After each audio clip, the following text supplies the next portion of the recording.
வணக்கம்.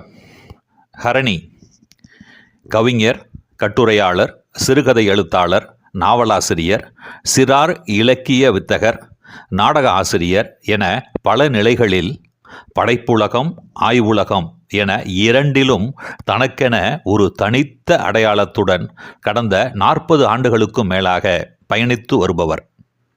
தனிமனித ஒழுக்கம், நேர்மை, உழைப்பு, மனிதநேயம், மனச்சான்றுக்கு ஒப்ப நடத்தல் எனும் அற நெறிகளின் பாதையினையே தனது பாதையாக ஏற்று வாழ்ந்து வருபவர். வாசிக்காத நாட்கள் எல்லாம் சுவாசிக்காத நாட்கள் என்பர் சான்றோர். நாள்தோறும் ஏதோ பரீட்சைக்கு தயாராவதைப் போல் இவர் வாசித்து கொண்டே இருக்கிறார். ஒவ்வொரு நாளும் 200 பக்கங்களையாவது படித்து விடுவது என உறுதியிட்டு படித்து வருகிறார். படித்தால் மட்டும் போதுமா? எழுதாத நாட்கள் எல்லாம் விடியாத நாட்கள் என்னும் உறுதியினை உள்ளத்தில் சுமந்து இவரது நெஞ்சத்தில் பெரு ஊற்றாய் பெருக்கெடுத்து வழியும் எண்ணங்களை எழுத்தாக்கி கதை, சிறுகதை, கவிதை, நாவல், நாடகம் என உரு கொடுத்து ஒவ்வொரு நாளும் எழுதி எழுதி குவித்து வருகிறார். 1000க்கும் மேற்பட்ட சிறுகதைகள், 60க்கும் மேற்பட்ட நூல்கள். ஹரணி தஞ்சையின் அடையாளமாய் மாறிப்போனவர்.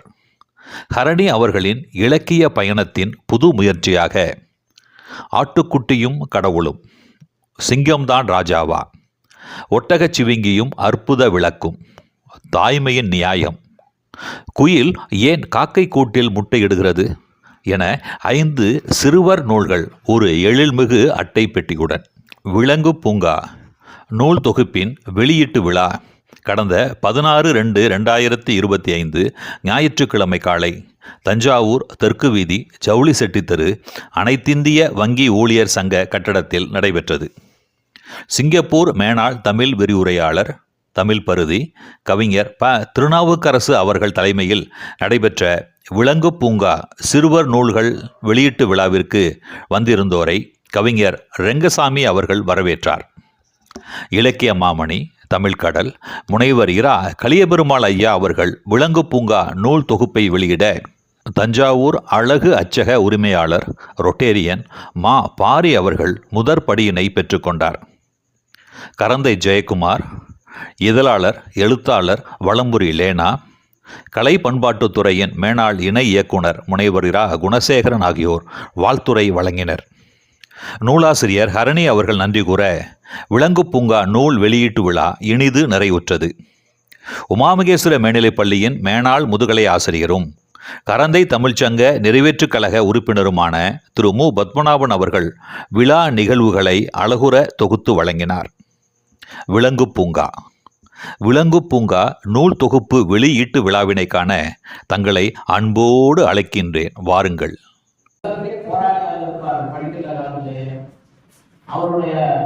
அவரது நிகழ்வுகளை இருக்கிற போது அவர்களுக்கு மருந்த மகிழ்ச்சி இருக்கக்கூடிய நிகழ்வாக அவரையும் நான் வரவேற்கின்றேன்.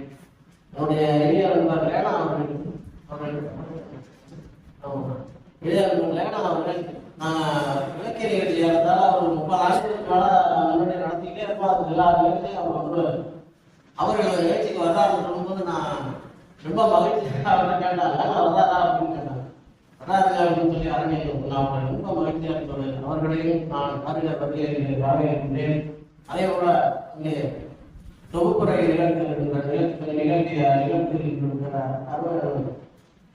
பத்மநாபன் சார் வந்து ஆசிரியராக மட்டும் இல்லாமல் கடந்த தமிழ்ச்சங்கத்தில் ஒரு ஆசிரியராக மட்டும் இல்லாமல் ஒரு கடந்த தமிழ்ச்சங்கத்தினுடைய அரணாக திகழ்ந்தார் என்றுதான் சொல்றாங்க.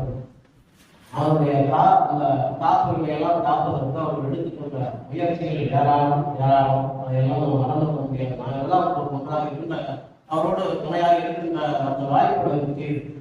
அதனால அவர் எதையும் கொண்டு வந்து சொல்ல முடியும். அங்கிற்குரிய அழகி அவர்களை சொல்ல வேண்டும் என்றால் 93 கவிஞர் சுயரமுத்து அவர்கள் தஞ்சையில் ஒரு 1000 பாடல்கள் அவர்கள் எழுதிய அந்த பாடல்களை தொகுத்து ஒரு நூலாக வெளியிட்டார்கள். அப்ப அவர் சொன்னார், தஞ்சையில் ஒரு 10 பேருக்கு நாம் இளம் கவிஞர் விருது வழங்க வேண்டும், உங்களுக்கு தெரிந்தவர்கள் எல்லாம் கூறுங்கள் என்றார். நான் ஹரணி அவர்களுடைய இடத்தை பார்த்திருக்கிறேன், அவர் முகத்தை பார்த்ததில்லை. நான் சொல்ல உடனடியாக கவிஞர் கரந்தையில் ஒருவர் எங்கள் பகுதியில் ஹரணி என்று ஒருவர் எழுதி கொண்டிருக்கிறார் என்று கேள்விப்பட்டேன். அவர் மிக அருமையான அவருடைய எழுத்துக்களை மிகவும் கவர்ந்ததாக இருக்கிற தலைவர் கவிஞரை நீங்கள் அவரை அழைக்க வேண்டும் என்று சொன்னேன். அவரை பற்றி விசாரித்து வாருங்கள் என்று சொன்னார். என்னுடைய மனு ஒரு மணிப்பாளத்திடம் தான் அவரை எங்க இருக்காரு என்ன சொல்லி கேட்டார். நானும் கூப்பிட்டு தான் இருக்கான். அவர் எனக்கு பின்னாடி தான் இருக்காரு. இப்பதான் அழைப்பு எனக்கு தெரியாது. கவிஞர் சொன்னார், நீங்க அறிமுகப்படுத்திய முதல் நபரே ரொம்ப சிறந்த நபரா இருக்காரு. கவிதாரசர் வைரமுத்து அவர்கள் அந்த மேடையிலே பாராட்டினார்கள். அப்படி அவர்கள் குழந்தைகளுக்கு அதாவது குழந்தைகளுக்கான ஒரு நீதி கதைகளை இது எதற்காக கூப்பிட்டுருக்காருன்னு நான் நினைக்கிறேன்னா 83 அடிகளாசிரியர் அவர்கள் தமிழகத்துல பணியாற்றிய பேராசிரியர் அடிகளாசிரியர் அவர்களுக்கு அவருடைய பையனோட நான் படிச்சிருக்கேன்.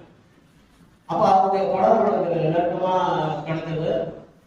அப்ப 83 தமிழர்கள் தலைவர் ஓமை சொன்னார் அவருடைய 100ஆண்டு விழாவிற்கு நான் ஏதாவது செய்யணும் அப்படின்னு சொன்னேன். அப்பா சொன்னாரு, குழந்தை இலக்கிய பாடல் இருக்கு, பல்சுவை குழந்தை பாடல் என்று ஒரு புத்தகத்தை வெளியிடுங்க அப்படின்னு சொன்னாரு. அவர் 1000 படிகள் அன்னைக்கு வெளியிடுவார்.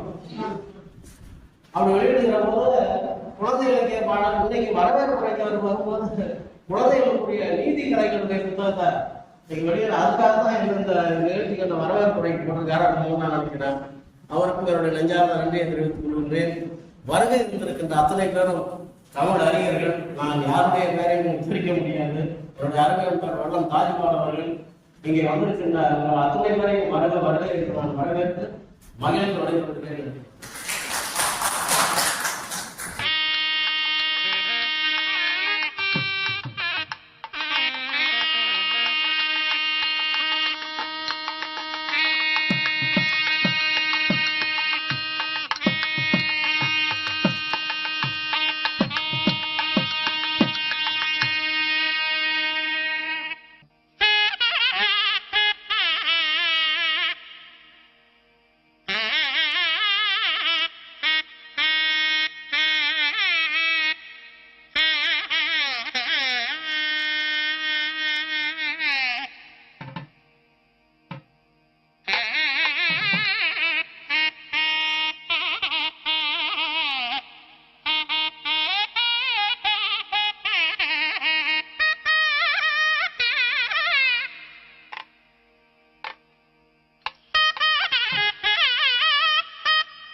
அனைவருக்கும் முதலாக நமது நன்றி கலந்த வணக்கத்தை தெரிவிக்கின்றேன்.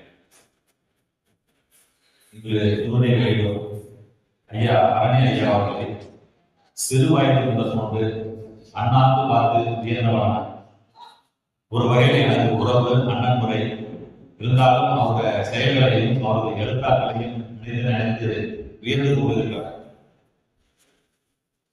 நம்ம ஒரு காலத்துல 95 தான் முதல்ல எல்லா வீட்டும் ஓரளவுக்கு இந்த தொலைக்காட்சி பெட்டிங்கிறது ஓரளவுக்கு அறிமுகமானது. எனக்கு தெரிஞ்சே பார்த்தீங்கன்னா கரங்காவடியில 1-2 வீட்டுல தான் தொலைக்காட்சி பெட்டி இருக்கு. அந்த வெள்ளிக்கிழமைக்கு வயலும் பாலம் போடுவாங்க, ஞாயிற்றுக்கிழமைக்கு இது ஒரு படம் போடுவாங்க. அந்த காலத்துல பாத்தீங்கன்னா அந்த யாரும் சொந்தமா தொலைக்காட்சி பெட்டி வாங்கி வச்சிருக்காங்களோ அவங்க படமே பார்க்க மாட்டாங்க. எனக்கு தெரிஞ்சு பசங்க மக்கள் ஒரு முஸ்லிம் வீட்டுல ஒரு தொலைக்காட்சி பெட்டி இருந்துச்சு. படம் போட்டாங்கன்னா ஒரு 100 பேர் வாசல் நின்று காது தட்டிட்டு இருக்கோம். அவங்களால படமே பார்க்க முடியாது. அது மாதிரி ஒரு காலகட்டம். அது மாதிரியான காலகட்டத்துல கரந்தையில முதலாக கணிப்பொறியை வாங்கியவர் நமது எழுத்தாளர் கரணி. ஒரு காலத்துல கரந்தையில ஒரே கிடைச்சா இருக்கும். எங்க வீட்டுல சாயந்தரம் பாத்தீங்கன்னா கரந்தையில இருக்கும்போது சாயந்தரம் ஆச்சுன்னா எங்க வீட்டுக்கு நேரம் ஒரு 10 பேரால் பெண்கள் பேசியிருப்பாங்க. அடுத்த வீடு எங்க வீடு எல்லாம் பார்த்து பேசிட்டே இருப்பாங்க. அதை போகும்போது வரும்போதெல்லாம் நின்று போவேன். ரொம்ப ஆச்சரியமா சொல்லுவாங்க, ஆனா பையன் கம்ப்யூட்டர் வாங்கியிருக்கான் வீட்டுல வச்சிருக்காங்க. இந்த கம்ப்யூட்டர் என்னன்னே தெரியாத காலத்துல முதலாக கம்ப்யூட்டரை வாங்கி கரந்தைக்கு கொண்டு வந்த பெருமை ஐயா எழுத்தாளர் அரணி அவர்களை சாதனை என்பதை மகிழ்வோட தெரிவித்துக் கொள்கிறேன். ஒரு 14 வருஷத்துக்கு முன்னாடி 14 வருஷத்துக்கு முன்னாடி 2011ஆம் ஆண்டு தான் முதல்ல நான் ஒரு கம்ப்யூட்டரை வாங்கி ஏதாவது ஒண்ணு எழுதுவோமே, இன்னும் என் பேர்ல ஒரு வளைப்பு தொடங்கி எழுத ஆரம்பிச்ச நேரம் ஏதாவது ஒரு கட்டுரை எழுதுவேன். அடுத்த கட்டுரை போறது பாத்தீங்கன்னா 1 மாசம் காலம் ஆகும். ஒரு பதிவு போறதுன்னா அடுத்த பதிவுக்கு 1 மாசம் ஆகும். சில பேர் சொல்லுவாங்க அவசரப்பட்டு எழுதாங்க, சரக்கு எழுதி போடும், அடுத்த மாசம் எழுதுறதுக்கு என்ன தெரியாது நமக்கு. அதனால நம்மள்ட்ட எழுதுறதுக்கு சரக்கு இருக்குமா இல்லையான்னு தெரியாமலே 1 மாசத்துக்கு ஒரு தடவை ஏதாவது கஷ்டப்பட்டு 1ஆம் தேதி ஒரு பதிவு போடுறோம்னா அடுத்த 25 நாள் அடுத்தது என்ன போடலாங்கிற சிந்தனையிலே போயிடுது. அது மாதிரி இருங்க. அதுக்கு அந்த மாதிரி காலகட்டத்துல தான் நம்ம எழுதாளர் தரணி ஐயா ஒரு முறை சந்திச்சேன். சார் நான் ஒரு வளைவு ஆரம்பிச்சிருக்கேன் சார், எழுதியிருக்கேன் சார். அப்படியா, எழுத ஆரம்பிச்சேன் சார், ஆனா எனக்கு என்ன எழுதுறது தெரியல, எதை பத்தி எழுதுறது புரியல. ஒரு 2 மாசம் எழுதியிருக்கேன், மாசத்துக்கு ஒண்ணு எழுதியிருக்கேன், எனக்கு என்ன எழுதுறது தெரியலன்னு சொன்னேன். அப்ப ஐயா தான் கொடுத்தாங்க, பார்க்கறதெல்லாம் எழுதுங்க, படிக்கிறதெல்லாம் எழுதுங்க, கேட்கறதெல்லாம் எழுதுங்க, நீங்க வாழ்க்கையில அனுபவிச்சதெல்லாம் எழுதுங்கன்னு எனக்கு முதல்ல அதுக்கு தொடர்ந்து எழுதுவதற்கு வழிமொழியவர் அரணி என்று சொன்னா அது வந்து மிக இல்லை. ஐயா அவர்களால தொடர்ந்து நான் 14 வருஷமா எழுதிக்கிட்டேன்னு நீ ஐயாவுக்கு ஆரம்பிச்சு கொடுத்தது. இன்னைக்கு ஒரு அச்சு நூலிலே ஒரு 11 புத்தகம் போட்டிருக்கேன்.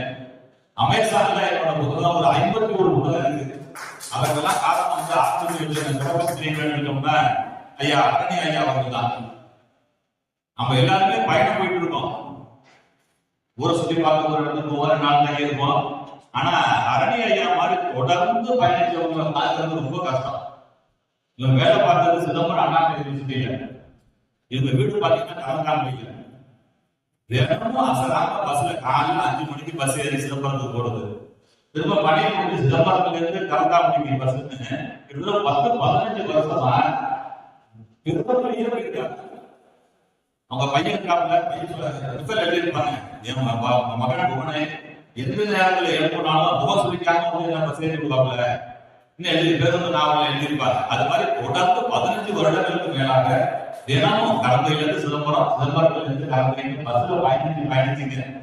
சும்மா நம்ம எல்லாம் வேடிக்கை பார்த்துட்டு போவோம். ஆனா பஸ்ல ஏறினாங்கன்னா ஏதாவது படிக்கிறதுங்கிற கொள்கையில புத்தகத்தோட போய் அவங்க சொல்லுவாங்க, ஒரு நாளைக்கு நான் குறைஞ்சது 200 பக்கம் படிக்கிறேன். தொடர்ந்து படிச்ச ஒவ்வொரு நாளும் 200 பக்கமா படிச்சு இப்ப தொடர்ந்து எழுதிக்கிட்டே இருக்காங்க. ஆச்சரியமா எப்படி இவ்வளவு எழுத முடியுது? நானும் வாரத்துக்கு ஒரு பதிவு போடலான்னு கஷ்டப்பட்டு எழுதல. ஒரு பதிவு 4 பக்கம் எழுத கூட பாத்தீங்கன்னா 2 நாள் ஆயிடுச்சு. இது சரியா அது சரியான்னு ஆகாது. ஆனா அவங்க பார்க்கும்போது எப்ப பார்த்தாலும் சரி, ஜெயமந்தான் இந்த புத்தகம் போட்டிருக்காங்க வச்சுக்கன்னு பார்க்கும் போதெல்லாம் ஒரு புத்தகத்தை ஏதோ கோயில சுத்தம் கொடுக்குற மாதிரி பார்க்கும் போதெல்லாம் புத்தகம் கொடுத்துட்டே இருக்காங்க. எப்படி அவ்வளவு விரைவாக எழுத முடியுது? ரொம்ப வியந்து போகிறது. 60 புத்தகங்களுக்கு மேல நீங்க எழுதியிருக்காங்க. இன்னைக்கு தஞ்சையின் அடையாளங்கள் ஒன்றாக அரணி ஐயா அவர்கள் நிகழ்ந்து கொண்டிருக்கிறார். இன்னைக்கு வந்து புத்தக வெளியிடுங்க, ஒரு புத்தகம் வெளியிடணும்னு சொல்லி இன்னைக்கு 5 நூல்களை வந்து வெளியிடுறாங்க. இன்னைக்கு அதுல ஒரே ஒரு புத்தகத்தை மட்டும் ஒன்னே ஒரு 2 வார்த்தைகள் சொல்லி அமர விரும்புகிறேன். இந்த 5 நூல்கள்ல ஒரு நூல் எனக்கு ரொம்ப ரொம்ப பிடிச்ச புத்தகம் வந்து ஆட்டுக்குட்டையும் கடவுளும் ஒரு புத்தகம் எழுதினார். அந்த புத்தகத்தை படிச்சு பார்த்தோம்னா உண்மையிலே எனக்கு என்ன தோணுதுன்னா, இந்த புத்தகங்கள் அச்சுமே இது சிறுவர்களுக்கு எழுதியிருக்காங்க தவிர இது சிறுவர்களுக்கான நூல் இல்லை, சிறுவர்களுக்கான நூல் தான். ஆனா சிறுவர்களை விட நம்மள மாதிரி பெரியவர்களுக்கு அதிகம் படிக்க வேண்டிய நூல். ஏன்னா அதுல இருக்க கருத்து செறிவு பார்த்தோம்னா அது வர சத்தியம் பேசுறது, புளிய பேசுறது, யானை பேசுறது தவிர அதெல்லாம் சிறுவர்களை தவிர நம்மளுக்கு தான் அதிகமா பேசுற மாதிரி எனக்கு ஒரு உணர்வு ஏற்பட்டுச்சது. அது மாதிரி ஒரு சிறந்த நூல். அதுல ஒரே ஒரு நூல் ஆட்டுக்குட்டையும் கடவுள்.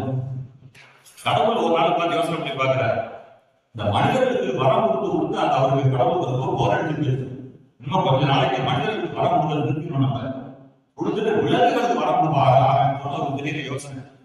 அந்த ஒரு நாள் ஆட்டப்படி பார்க்கிறாரு, கடவுள் வரம் கொடுக்க போறாங்க செய்தி தெரிஞ்சுன்னு எல்லா விலங்குகளும் வந்து சுத்தி இது கடவுளை உனக்கு என்ன வரணும் ஒவ்வொரு விலங்கா பார்த்து வரம் கேட்டுக்கிட்டே இருக்காரு.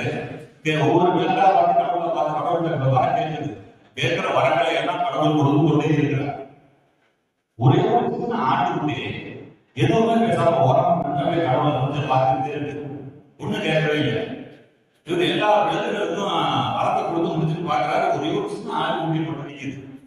ஆனா அந்த ஆட்டுக்குட்டி நம்ம வந்து பார்த்துட்டு ஆனா எதுவுமே நம்மளோட கேட்கலையே வீட்டு கேட்கிறாரு, ஏன் நீ நிறைய வந்து அப்பா அம்மா வந்தீங்களா? இன்னும் முதல் கேள்வி கடவுள் வந்து நாட்டுக்குட்டியை பார்த்து கேட்கிறாரு. நாட்டுக்குட்டி சொல்லுது, இல்லை எங்க அப்பாவையும் அம்மாவையும் கடை வெட்டி அழைச்சிட்டு போயிட்டாங்க. கடை அவ்வளோதான் போயிட்டு நடந்தோம். கடை வெட்டி எங்க அம்மாவை அப்பா எடுத்துட்டு வந்தாங்க. நான் மட்டும்தான் இருக்கேன். அடுத்து பயமாளியா வந்து கவலை இல்லையா அப்படின்னு கேட்கிறார் கடவுள். அந்த ராகுல் சொல்லுது, இல்லை நான் கவலைப்படவும் இல்லை, அச்சப்படவும் கூடாது என்று என் அம்மா சொல்லிவிட்டு போயிருக்கிறார். கடவுளை போனபடி பயப்படாதாங்க, அச்சப்படாதே என் அம்மா சொல்லி கொடுத்துருக்கு, அதனால நான் பயப்படல. நான் சொல்றது எனக்கு தெரியும், நான் பிறந்ததே வந்து சாபத்திற்கு தான் என்று சொல்லியிருக்கிறார். அம்மா சொல்லியிருக்காங்க, சாபத்துக்கு தான் பிறந்தது, ஆபத்துக்கு பிறக்கல. இன்னைக்கு அம்மா என்ன சொல்லியிருக்கு எனக்கு தெரியுது. இது மட்டும் எங்க அப்பா சொல்லியிருக்காங்க, எல்லா உயிர்களுக்கும் சாபம் நிச்சயம். மனுஷன் யாருக்கு உயிர் பிறந்தாலும் சாபம் நிச்சயம் தான். ஆனா எல்லா உயிர்களுமே சாபம் வரை வாழ்ந்து விட்டு சாப்பிட்டன. ஆனா நாம மட்டும் உறவுகளை சாப்பிட்டுதான் தான்.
தமிழ் கடல் உள்ளிட்ட அறிவார்ந்த சபைக்கு என் தமிழார்ந்த வணக்கம்.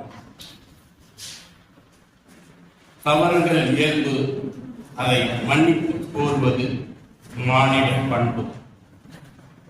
அதுபோல் ஒரு இளைஞரை ஊக்கப்படுத்த வேண்டும் என்று ஒரு உயர்ந்த குறிக்கோடு கொண்டு எழுதுகின்ற ஒரு படைப்பாளி தான் உண்மையான படைப்பாளி. அத்தகைய பெருமைக்குரிய படைப்பாளியாகிய நமது ஹரிணி அவர்கள் கதைகள் என்றென்றும் நிலைத்து நிற்கின்றன. அத்தகைய கதைகளில் ஒரு சிறு கதைகள் நூல்கள் வெளியீட்டு விழா இன்று விலங்கு பூங்கா என்ற தலைப்பில் ஐயா தமிழ் கடல் இலக்கிய மாமணி அவர்களின் பொற்கரங்களால் வெளியிட அதனை நாம் பெற்றுக்கொள்ள எனக்கு வாய்ப்பு கொடுத்தது என் பெருமானே எனக்கு வரன் கொடுத்த மாதிரி இருந்தது. அத்தகைய வாய்ப்பினை வழங்கிய எனது உடன்பிறவா சகோதரர் தமிழ் ஆசான் முனைவர் க அன்பழகன் அவர்களுக்கு இத்தருணத்தில் என் நெஞ்சார்ந்த நன்றியை தெரிவித்துக் கொள்கிறேன். இன்றைய கால சூழ்நிலைகளில் பெரியோர்களாகிய நாம் மற்றும் பெற்றோர்கள் குழந்தைகள் மத்தியில் சண்டை போடாதீர்கள், அவர்கள் மிரண்டு விடுவார்கள். கூச்சல் போடாதீர்கள், அவர்கள் துவண்டு விடுவார்கள். வெறுக்காதீர்கள், அவர்கள் வாடி விடுவார்கள். அத்தகைய சூழ்நிலைகள் மாறாக அன்பாக குழந்தைகளிடம் உறவு முறைகளை சொல்லுங்கள், வாய்விட்டு அழைக்கப்படும் கற்பனைகள் சொல்லுங்கள், கவிநயத்தை சொல்லுங்கள், கதைகள் சொல்லுங்கள், கற்பனை விரியட்டும். மேலும் அவர்கள் நல்வழிப்படுத்த லட்சியங்களை சொல்லுங்கள், கற்றுக்கொள்ளட்டும். சமத்துவத்தை சொல்லுங்கள், பிறரை மதிக்கட்டும். மேலும் சத்தியத்தை சொல்லுங்கள், ஜெயித்து காட்டட்டும் என்ற நெறிமுறைகளை கையாண்டு நமது ஐயா ஹரிணி அவர்கள் இந்த நூல்களை தொகுத்துள்ளார்கள். விலங்குகள் பூங்கா என்ற தலைப்பில் அவை நிச்சயம் வெற்றி பெறும் என்று இத்தருணத்தில் தெரிவித்துக் கொண்டு வாழ்த்தி இடம் அமர்கிறேன். நன்றி.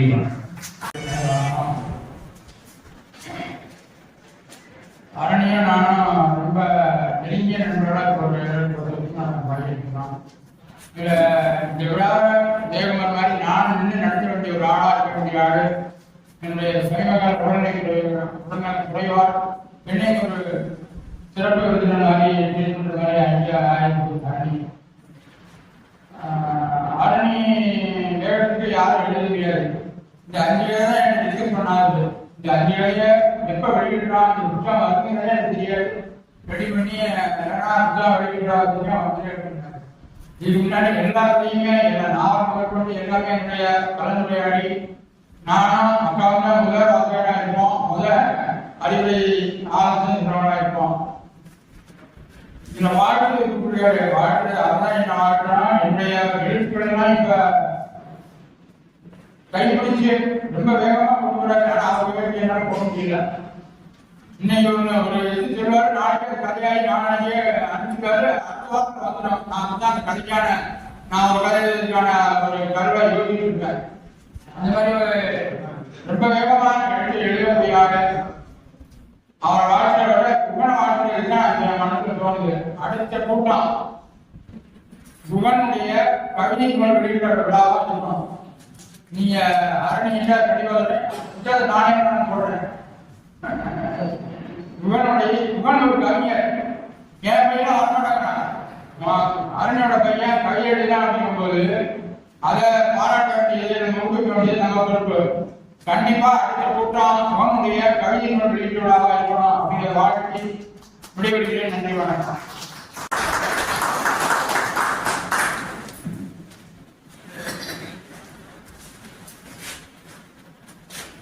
பெருமைக்குரிய என்னுடைய அன்பிற்கிய நண்பர் அண்ணாமலை பல்கலைக்கழகத்துடைய பேராசிரியர், சிறந்த எழுத்தாளர், கவிஞர் ஹரிணி என்ற பெயரிலே ஏறத்தாழ 60க்கும் மேற்பட்ட நூல்களை எழுதி வெளியிட்டு இன்று 3 சிறுகதை நூல்களை இங்கே வெளியிட்டிருக்கின்ற அன்பிற்கிய சகோதரர் முனைவர் அன்பழகனுடைய நூல்கள் வெளியீட்டுகளாக தலைமையேற்றிருக்கின்ற போற்றுவதற்கும் பாராட்டக்கூடிய சிங்கப்பூரில் பல ஆண்டுகள் தமிழ் பேராசிரியராக பணியாற்றி திரும்பி தஞ்சைக்கு வந்தாலும் தொடர்ந்து அப்படிப்பட்ட இலக்கிய பணிகளை முன்னெடுத்து செல்கின்ற வணக்கத்திற்குரிய பேராசிரியர் ஐயா திருநாளரசு அவர்களே, இந்த நிகழ்விலே நூல்களை வெளியிட்டு இங்கே சிறப்புரையாக வருகின்றிருக்கின்ற என்றைக்கும் நாங்கள் மதிக்கக்கூடிய வணங்கக்கூடிய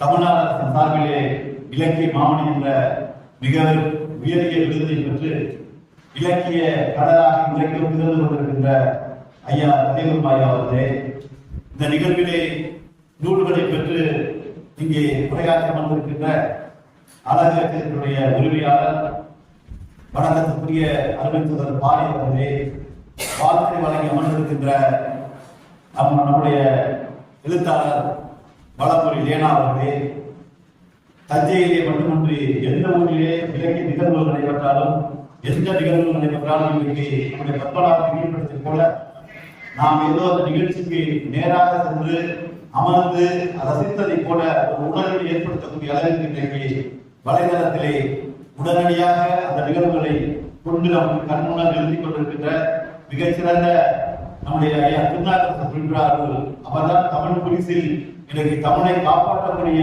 ஒரு திறப்படைந்தது என்று சொல்வார். அப்படிப்பட்ட அருமை சகோதரர் தந்தை ஜெயக்குமார் அவர்களே, இந்த நிகழ்ச்சியிலே இங்கே 33 ஆண்டுகள் ஆசிரியராக பணியாற்றினாலும் மேடையில் பேசி பழக்கமில்லை என்று சொல்லி இன்னைக்கு நடைபெறுகின்ற அரசும் இலக்கிய மன்ற நிகழ்ச்சியாளரும் சரி, எல்லா நிகழ்ச்சிகளையும் கதை தமிழ்ச்சங்கமானாலும் சரி, நிகழ்ச்சிகளை மிகச்சிறப்பாக தொகுத்து வழங்கிக் கொண்டிருக்கின்ற அன்பிற்கினிய சகோதரர் முதுகலை ஆசிரியர் பத்மநாபன் அவர்களே, இந்த நிகழ்விலே கலந்து கொண்டிருக்கின்ற சார்ந்தோர்களே, கவிஞர்களே, பெரியோர்களே, நம்முடைய அன்புடைய உறவினர்களே, உங்கள் அனைவருக்கும் என்னுடைய வணக்கத்தை நான் தெரிவித்துக் கொள்கிறேன். ஏறத்தாழ 50 ஆண்டுகள் நட்பு. 1974ஆம் ஆண்டு 75ஆம் ஆண்டு நான் சாதாரண கிராமத்திலே பிறந்து என்னுடைய தந்தையார் படிக்க வேண்டும், அதுதான் முதன்மை என்று சொல்லி எவ்வளவு வறுமையில் இருந்தாலும் என்னை தஞ்சையிலே வந்து படிக்க வைக்க வேண்டுவதற்காக கரந்தை தமிழ் சங்கத்திலே முதலில் 6ஆம் வகுப்பிலே இடம் கிடைக்காமல் 9ஆம் வகுப்பிலே கொண்டு என்னை விடுதியிலே, கரந்தை தமிழ் சங்கம் சொன்னால் விடுதி இருக்கின்ற அந்த ஒரு விடுதி காலத்தால் என்னை அங்கே சேர்த்த பொழுது 9ஆம் வகுப்பிலே 25ஆம் ஆண்டு என்னுடைய நண்பர்கள் இன்றைக்கு அன்பழகன் போன்றவர்களோடு இணைந்து 9, 10, 11 படித்து அதன் பிறகு மன்னர் சரபோஜி கல்லூரியிலே புகும வகுப்பு படித்து இன்றைக்கு நினைத்து பார்க்கின்ற அளவுக்கு நம்முடைய அன்பழகன் வளர்த்திருக்கிறார் சொன்னால் அவருடைய உழைப்பு ஒன்றுதான் அவரை வளர்த்திருக்கிறது.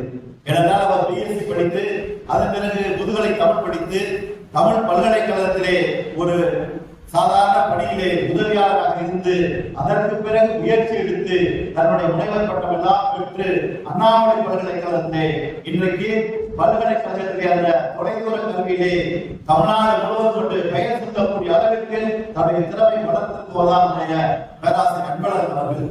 அவரை பொறுத்தவரை ஆடம்பரம் இல்லாமல் வாழக்கூடியவர். ஏனென்றால் இன்றைக்கு எவ்வளவோ எழுதினால் ஒரு புத்தகம் எழுதினாலே தன்னை தலைமையிலிருந்து பார்க்க நடக்கக்கூடியவர் எழுதினால் 60க்கும் மேற்பட்ட புத்தகங்கள் எழுதினாலும் எந்த இடத்திலும் தன்னை ஒரு மிகைப்படுத்தி காட்டிக் கொள்வதில்லை. அப்படிப்பட்ட ஒரு நல்ல பண்பாளர் இன்றைக்கு தமிழ் பல்கலைக்கழகத்திலே பணியாற்றிய போது சரி, அண்ணாமலை பல்கலைக்கழகத்திலே பணியாற்றிய போது அந்த பல்கலைக்கழகமே பாராட்டக்கூடிய அளவிற்கு உழைப்பு இருக்கிறது. நம்முடைய ஜெயக்குமார் குறிப்பிட்டதை போல இங்கிருந்து காலையில் அதிகாலை புறப்பட்டு அண்ணாமலை பல்கலைக்கழகம் சரி, அதே போன்று தமிழ்நாடு முழுவதும் நடைபெறுகின்ற அந்த தொலைதூர கல்வியை வகுப்படுகின்ற அந்த பணிகளிலும் சென்று முறையாக பாடங்களை கற்றுக் கொடுத்தவர்தான் நம்முடைய பேராசிரியர் அன்பழகன் அவர்கள். இன்றைக்கு 60க்கும் மேற்பட்ட அண்ணாவை பற்றி எழுதியிருக்கிறார், பூவேப்பை பற்றி எழுதியிருக்கிறார், சிறுகதை தொகுப்பு, நாடகம், எல்லாரும் இலக்கணம் என்று எல்லா தரப்பிலும் இன்றைக்கு எழுதியிருக்கிற பெருமை பெற்றவர்களுடைய அன்புக்குரிய சகோதரர் அன்பழகன் அவர்கள். இதற்கெல்லாம் காரணம் அவர் இப்படிப்பட்ட உயர்ந்த நிலையில் வந்திருக்கார் சொன்னால் அதற்கு அவரை துணையார் அருமை சகோதரி நாம் பாராட்ட வேண்டும். என்று சொன்னால் இன்றைக்கு புத்தகங்கள் எழுதும் பொழுதும் இலக்கிய பணியில் எழுதும் பொழுதும் இன்னொன்று நம்முடைய ஐயா திருநாவுக்கரசுடைய துணைவியார் அம்மா வந்திருக்கிறார், அவர்களும் அதுதான். இல்லை என்றால் அவர்களுடைய இந்த ஒத்துழைப்பு இல்லை என்று சொன்னால் இப்படிப்பட்ட பணிகளை யாராலும் செய்ய முடியாது. எத்தனையோ குடும்பங்களை பார்த்திருக்கிறோம். நூல்களை எழுதுவார்கள், உங்களுக்கு வேலை இல்லா, ஏன் நீங்க கொண்டு அடிக்க வைக்கிறீர்கள் என்று சொல்லி எத்தனையோ வீடுகளிலே வெளியே தூக்கி போட்ட நிலைமை உண்டு. அதையெல்லாம் பொருட்படுத்தாமல் பணச்செலவையும் பொருளாதாரத்தையும் எந்த நேரத்திலும் அதை பற்றி கருதாமல் அவர்களுக்கு ஒத்துழைப்பு நல்காது சொன்னால் அதற்காக அவர்களுக்கு துணையாக இந்த நேரத்தில் என்னுடைய பாராட்டுகளையும் வாழ்த்துக்களையும் நேரத்தில் தெரிவித்துக் கொள்கிறேன். ஏனென்றால் இப்படிப்பட்ட அவர்கள் நமக்கு உறுதியாக இருந்தால்தான் வெளியிலே சென்று இப்படிப்பட்ட பணிகளை நாம் பார்க்க முடியும். அந்த வகையில் இன்றைக்கு அன்பிற்குரிய சகோதரர் நம்முடைய அன்பழகன் இந்த நூல் இப்பொழுதுதான் வெளியீட்டுள்ளார்கள் என்று சொன்னார்கள். இன்னும் மேலும் மேலும் எழுதுகின்ற வெளியீடுகிறார் என்பது நம்மை வெளியிலே வெளிப்படுத்திக் கொள்வது. ஏதோ எழுதி வைத்து விட்டோம் என்று சொன்னால் அது சில நேரங்களில் தெரியாமல் போய்விடும். அப்படிப்பட்ட நூல்களை இன்றைக்கு மிக சிறப்பாக வெளியீட்டுள்ளார் என்பது தேவை. அந்த வகையில் இன்றைக்கு தொடங்கி இருக்கிறார். அதே போன்று அவருடைய மகனும் சிறந்த கவிஞர் என்று குறிப்பிட்டார்கள். அவருடைய நூல்களும் தொடர்ந்து வர வேண்டும். இப்படி வரும்பொழுது நிச்சயமாக இந்த இலக்கிய உலகிலே நீங்கள் யார் என்பதை நிரூபித்து காட்ட முடியும். அதே போன்று இன்றைக்கு குழந்தை எழுத்தாளர் என்று பாராட்டக்கூடிய அளவிற்கு அந்த 3 சிறுகதை தொகுப்புகளை நீங்க வெளியிட்டிருக்கிறார்கள். சிறிய புத்தகமாக இருந்தாலும் ஒவ்வொன்றும் ஒரு நீதி கதையை, ஒரு அறிவுரை சொல்லக்கூடிய அளவுக்கு இன்றைக்கு ஒரு சிங்கத்தினுடைய ராஜாவை பற்றி மாற்றக்கூடிய இன்றைக்கு அரசியலிலே எத்தனையோ பேர் இன்றைக்கு கட்சித்துக் கொண்டிருக்கிறார்கள், எத்தனையோ பேர் இன்றைக்கு எத்தனை சொல்லிக் கொண்டிருக்கிறார்கள். அப்படிப்பட்ட குறுக்கு புத்தியவர்களுக்கெல்லாம் ஒரு பாடம் சொல்லக்கூடிய அளவிற்கு இந்த நூல்கள், அந்த சிறுகதை தொகுப்பு இன்றைக்கு விளங்கிக் கொண்டிருக்கிறது. அப்படிப்பட்ட நிலையை மேலும் மேலும் நீங்கள் வளர வேண்டும். இன்னும் பல அரசு விருதுகளை பெறக்கூடிய அளவிற்கு உங்களுடைய நூல்கள் வளர வேண்டும். நீங்களும் வாழ்ந்து இப்படிப்பட்ட மிகப்பெரிய பெருமையை அடைய வேண்டும் என்று அன்போடு உங்களை கேட்டுக்கொண்டு அருமையான நூல்களை வெளியிட்டிருக்கின்ற அருணை என்கிற பேராசிரியர் அன்பழகன் மீண்டும் என்னுடைய வாழ்த்துக்களை தெரிவித்துக் கொள்கிறேன். அவரை வாழ்த்துவது என்பது எங்களை வாழ்த்துவது. ஏனென்றால் அவரும் நாங்களும் வேறு வேறு அல்ல. ஏனென்றால் இன்றைக்கு 75 தொடங்கப்பட்ட அந்த உறவு என்பது, அந்த நட்பு என்பது உறவு கூட அடுத்த முறைதான். அது அவர் உறவு என்பது கூட எனக்கு பல ஆண்டுகளுக்கு தான் தெரியும். நான் எந்த காலத்திலும் உறவு என்று யாரையும் நாடி போனதில்லை. என்றால் எனக்கு தஞ்சையிலே பலதரப்பட்ட மக்கள் இன்றைக்கு எனக்கு ஒத்துழைப்பு வருகிறார்கள், என்னை வளர்த்திருக்கிறார்கள். ஜாதி பார்க்காமல், மதம் பார்க்காமல், இனம் பார்க்காமல் தஞ்சை மண்ணிலே பேராது விருத்தாசலம் போன்றவர்களா எத்தனையோ இன்றைக்கு நம்முடைய மேலாள் ஒன்றிய அமைச்சர் அலுவலர் பழனிமாணிக்கம் போன்றவர்களாம் எந்த ஜாதி என்று பார்க்காமல் நான் நல்லவனா நன்றியுடனாக இருப்பேனா என்றுதான் வளர்த்திருக்கிறார்கள். அதை போன்றுதான் நம்முடைய அன்பர்கள் கூட அதன் பிறகுதான் உறவு என்று. ஏனென்றால் அவருடைய சகோதரி ஒருவர் கோயம்புத்தூரில் இருந்தார். அவர் எனக்கு அவருடைய திருமணம் செய்து கொடுத்த ஊர் பட்டுக்குடியில ஊர். அதன் பிறகுதான் உறவு என்று தெரிய வரையும். அப்படி உறவு என்று பார்க்காமல் நட்பு ஒன்றுதான் நமக்கு தேவை என்று இன்றைக்கு வாழ்ந்து கொண்டிருக்கிறோம். அந்த வகையிலே அன்பழகன் அவர்கள் மேலும் மேலும் வளர வேண்டும் என்று வாழ்த்தி விடைபெறுகிறேன். நன்றி, வணக்கம்.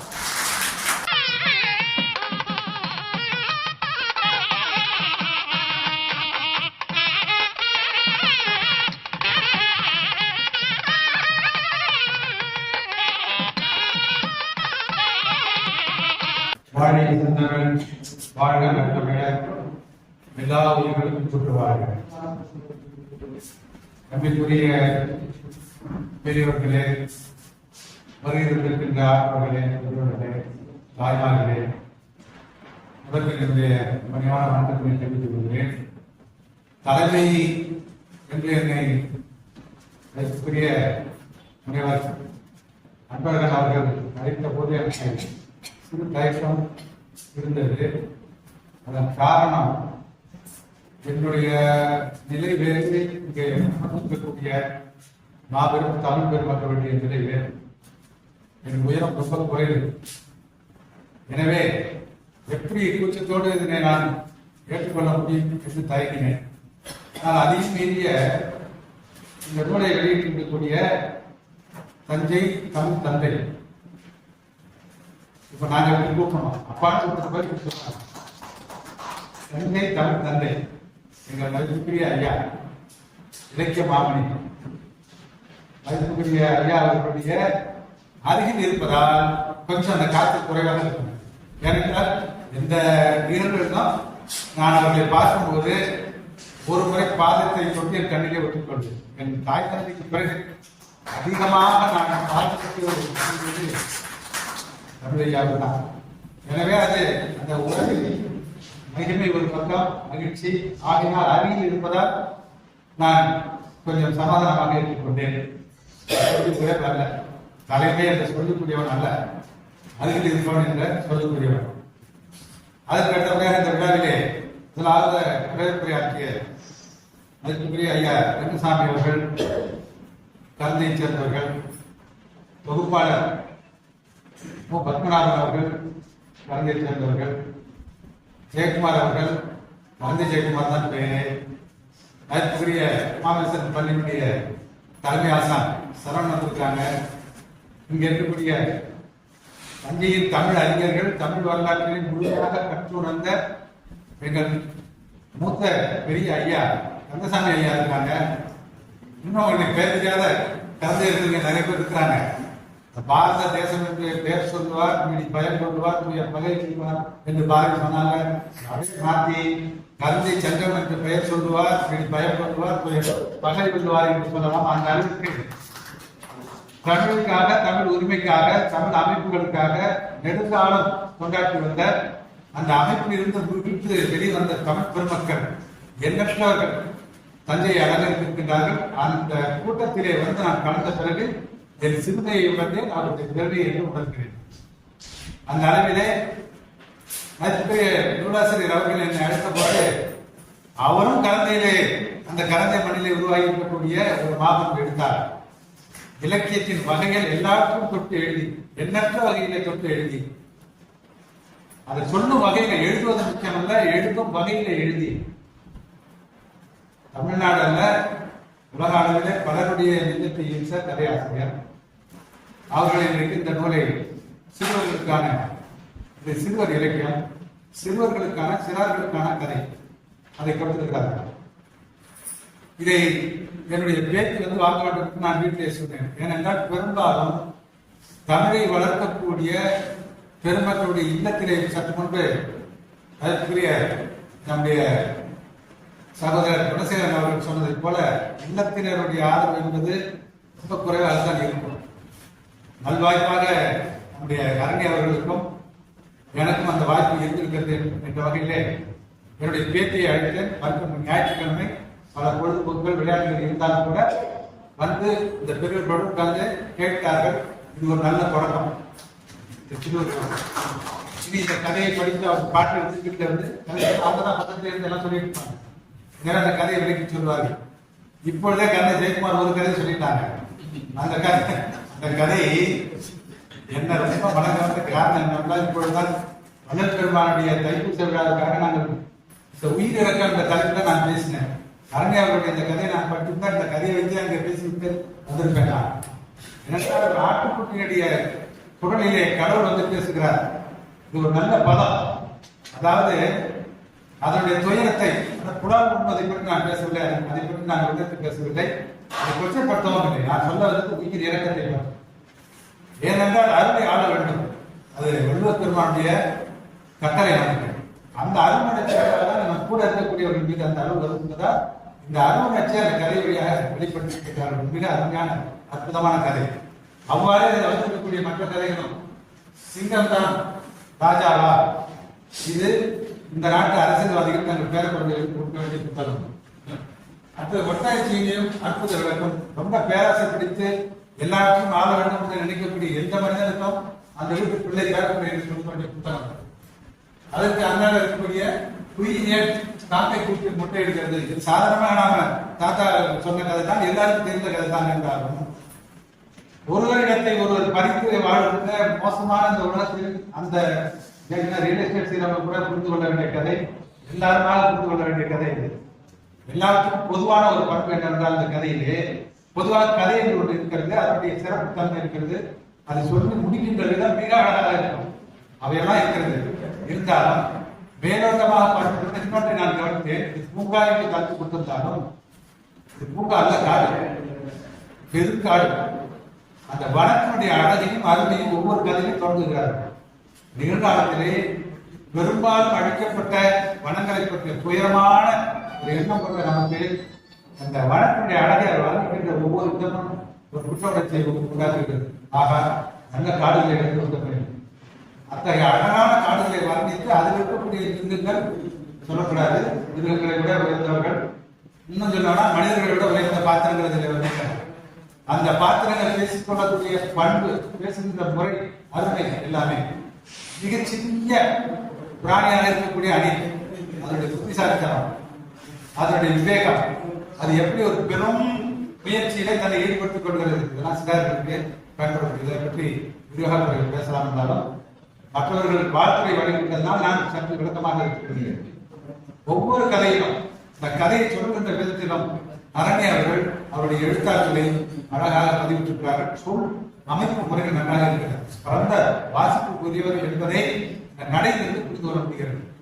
சிறாருக்கு என்று வரும்போது அது இன்னும் எளிமையாக, சுவையாக, வரிசையாக, புரியும்படியாக எழுதியிருக்கிறார்கள்.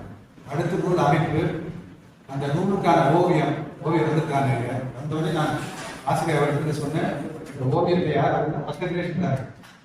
அந்த மிக மிக அற்புதமான ஓவியங்கள்.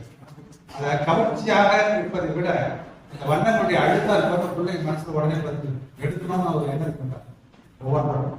ஒவ்வொரு புத்தகத்தையும் நீங்கள் உற்று கவனிப்பீர்கள் என்றால் புத்தகத்தினுடைய குணமே அது தெரியாது. நீங்க ஓவியங்களோட பார்த்துக்கிறதா தெரியும். அரணியவர்கள் எதை நினைத்து அந்த கதை எழுதினார்களோ அந்த முக பாவனைகள் அந்த இடத்துல இருக்கின்றது. கம்பீரமாக சிங்கம் உட்கார்ந்து சிங்கத்தின் பங்காளி இருக்கிறார்கள். ஓராய்கள் பக்கத்தில் உட்கார்ந்து கொண்டு வந்து பேசிக் கொண்டிருக்கிறது. கதை முடிவு என்ன அப்படின்னு படித்தால்தான் தெரியும் உங்களுக்கு.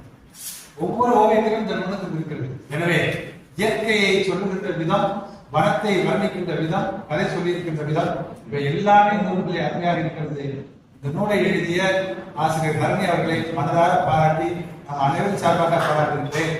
அடுத்து நான் இங்கே வந்திருக்கக்கூடிய என்னுடைய வேலையை வாழ்த்துறை வழங்கிய கரந்தை ஜெயக்குமார் அவர்கள் அவருடைய பணி எல்லாரும் உயர்ந்து பாராட்டுகிறார்கள். நான் தஞ்சாவூருக்கு வந்த பிறகு தஞ்சையை தமிழ் அமைப்புகளுக்கு தெரியும்படியாக ஒரு பெயர் தெரியும்படியாக செய்யவில்லை.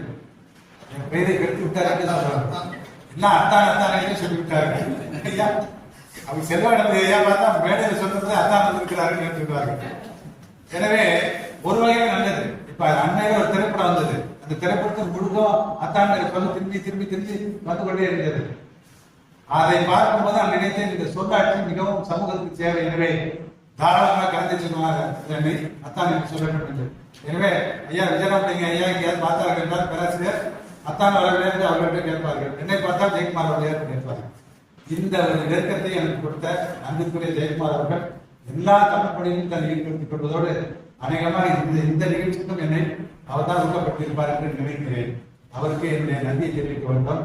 தந்தை பத்மநாபன் அவர்கள் எனக்கு ஒன்றுமே தெரியாது, நான் வணிகையில் ஆசிரியர் என்று சொன்னாலும் அவர் சொன்ன எல்லா கருத்துக்களும் ஒரு கணக்கு பதிவியல் ஆசிரியர் உள்ள முறைப்படி வரிசையாக இருக்கிறது. எந்த ஆட்சிக்கு போனாலும் அது தப்பு நடக்காது, சரியாகத்தான் இருந்தாரு. தந்தை இது பத்மநாபன் அவர்கள் ரொம்ப ராசியானவர் கூட. அவர் வரக்குறை நன்றி விட சொன்னா கூட்டம் நிறைந்திருக்குது. பேராசிரியர் விஜயராமலிங்க ஐயா தெரியும். பொதுவாக இங்க நடக்கும் போது அந்த கூட்டத்துக்கு வருக ரொம்ப காத்திருப்பாங்க. ஏதாவது கூட்டத்துக்கு திடீரென்று வருகை தருவார்கள். கலந்த பத்மநாபன் வைத்திருக்கக்கூடிய நிகழ்ச்சியில் எல்லாருக்கும் நிறைந்து கூட்டத்திற்கு மிகவும் நன்றி சொல்ல வேண்டும். கலந்து பத்மநாபன் அவர்களுக்கு அடுத்து எங்களுடைய பாலியா அவர்கள் இவர்கள் மிக உயர்ந்த பொறுப்பு இருந்தால் கூட தன்னை மிகவும் அதற்கு எடுத்துக்கூடியவாறு தன்னை மிகவும் பணிவாக வைத்துக் கொண்டிருக்கிறார்கள் என்ற வகையில் இன்றைக்கு பேசும்போது ஒரு தமிழாசானுடைய பிள்ளை என்பதை அருமையாக இந்த இடத்துல பேசி காட்டினார்கள். தன் இடத்திலே இருக்கின்றேன் என்று சொல்லி விரும்பினார்கள். நிறைய பேசுவதற்கு ஆற்றல் உள்ளவர்கள் என்றாலும் நிகழ்ச்சி நிகழ்ச்சி அவர்கள் வந்திருக்கின்றார்கள். அடுத்தபடியாக எங்களுடைய தமிழகத்தினுடைய இணை இயக்குனர் குணசேகரனுக்கு சொல்ல வேண்டியதில்லை. எளியவருக்கு எளியவர், வலியவருக்கு வலியவர். எங்களுடைய அதாவது எங்கள் ஐயாவுக்கு இலக்கியமாமணி பரிசு கொடுக்கும் போது நாங்கள் சென்னைக்கு போயிருந்தபோதுதான் உணர்ந்தேன், தஞ்சையில் நாம் மிக சாதாரணமாக நினைக்கக்கூடிய இந்த மனிதரையும் சாதாரணமாக நினைக்கக்கூடாது. அவர் இருக்கின்ற எளிமையும் தோற்றமும் ஏதோ ஒரு பதவியில் இருந்தார் என்றார்கள் மட்டும் அந்த ஓய்வு பெற்றார் என்றார்ல, அங்கு போயிருந்தபோது அத்தனை பெரிய அதிகாரிகளும் அவ்வளவு பெரியவர்களும் அவரை வாரி அணைத்து பேசி அன்பை பார்க்கும்போது நான் தான் கொஞ்சம் நெருக்கமாக இருக்க வேண்டும் என்ற பயம் வந்து விட்டது. அந்த வகையிலே அவர்கள் இந்த விழாவிலே வாழ்த்துறை வழங்கியது மிகவும் பாராட்டக்கூடியது. அடுத்தபடியாக இந்த விழாவிலே குடும்பத்தினர் வந்திருக்கிறார்கள். தந்தை குருணம் வந்திருக்கிறார். அவரை பற்றி இந்த ஐயா வேணா அவர்கள் சொன்னார்கள். அவர்கள் தான் உண்மையோடு சொன்னார்கள். நீங்களும் எழுத வேண்டும் என்று சொன்னார்கள். இந்த உரையிலே ரொம்ப சரியான கருத்து நீங்கள் சொன்னது. குடும்பத்தையும் ஊக்கப்படுத்த வேண்டும் என்ற வகையிலே அது மட்டும் அல்ல, நல்ல குடும்பம் என்பதற்கு அடையாளம் நாங்கள் வந்த பொழுது உபசரித்திருக்கிறோம். அதனால் அவர்களுடைய படிப்பு அவர்களுடைய பதவி எல்லாமே இத்தகைய படிப்புக்குரியதே அல்ல. பொதுவாக ஐடி படித்து விட்டார், ஐடி எல்லாம் இங்கிருந்து தமிழ்ல ஆங்கிலத்தில் சொல்லுவார்கள். அது இருந்தால் அர்த்தம் அது ஐடியில் இருக்கார், அது இதை போத அது அப்படின்னாக்கா ஐடின்னு அர்த்தம். அந்த அளவுக்கு ஒரு ஒரு சமூக பார்வை இல்லாமல் ஏதோ ஒரு உலகத்தில் வாழ்ந்து கொண்டு யாரை பார்த்தாலும் யார் எப்போ யார் யார் என்று கேட்கக்கூடிய ஒரு மனப்பான்மைக்கு வந்துவிட்டார்கள். புகழ் மாறுபட்டு இருக்கிறார். வாழ்த்துக்கள் உங்களுக்கு தந்தை கேட்டுக்கொள்கிறேன். அரணி அவர்கள் இவ்வளவு நூல்கள் எழுதியதற்கு கொஞ்சமாக தலைகரம் இருக்க வேண்டும். உலகத்துக்கு அது ரொம்ப இப்படி நீங்க எல்லாம் இருப்பது ரொம்ப வருத்தமாக இருக்கு. ஏனென்றால் எங்க ஐயா தமிழையாமலே தான் நான் சொல்லுவேன், தந்தை சொல் மிக்க மந்திரம் இல்லை என்று சொல்வார்கள். எங்கள் ஐயா கலிபெருமான் ஐயா அவர்களுக்கு தந்தை சொல் மிக்க மந்திரம் அல்ல, எங்கள் தந்தையை எஞ்சிய இலக்கியம் இல்லை, எங்கள் தந்தை வாய்ப்படாத இலக்கியம் இல்லை, தந்தையிடம் தெரிஞ்சாத இலக்கியம் இல்லை என்று சொல்ல வேண்டும். அந்த அளவுக்கு உள்ளவர்கள் அவர்களும் இப்படித்தான். நான் எங்காவது ஒரு ஆதீனத்தில் மிகப்பெரிய பரிசு கொடுக்கிற இடத்தில் கூட ஒரு பச்சை பிள்ளை போல் நின்று கொண்டிருப்பார்கள். வேலைக்கு போன போதுதான் அவர்கள் எவ்வளவு உயரமானவர்கள் என்று நமக்கு தெரியும். எனவே நல்ல தமிழ் கூட்டம், அருமையான விழா, சிறப்பான விழா. இந்த விழாவிலே அடியனுக்கு தலைமை கொடுப்பதற்காக ஆசிரியர் கதையாசிரியர் ஹரணி அவர்களுக்கு மனமார்ந்த வித்தியாசம் நன்றியை தெரிவித்துக் கொள்கிறேன். இந்த விழாவுக்கு வந்திருக்கக்கூடிய எல்லாருமே முகமதித்தான் அல்ல, விழாவிலிருந்து பெரும் தமிழ் தொண்டர் மேவரம்பன் ஐயா வந்திருக்கிறார்கள், கவிப்பெருந்தகை நல்ல தாஜ்பால் வந்திருக்கிறார்கள், அதற்கு எதிர்க்கிறார்கள் ஐயா பாண்டியன் ஐயா வந்திருக்கிறார்கள். பெயர் சொன்னால் எல்லாரும் சொல்லிக்கொண்டே இருக்கலாம். நம்ம சிவகுமார் ஐயா இருக்கிறார்கள். தந்தை ராமராஜ் எப்போதும் இந்த கூட்டத்தில் எல்லா கூட்டத்திலும் அழைத்தாலும் அழைக்காமல் வந்திருக்கக்கூடியவர்கள். எல்லோரும் உங்கள் எல்லோரையும் நான் மகிழ்ச்சியோடு பார்க்கிறேன், நன்றி கூறுகிறேன் என்று சொல்லி தலைமை பொறுப்புக்காக வாய்ப்பு கொடுத்த உங்கள் அனைவருக்கும் பணிவான நன்றி தெரிவித்து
மக்கள் உலகினை கையிலால் புகை காலம்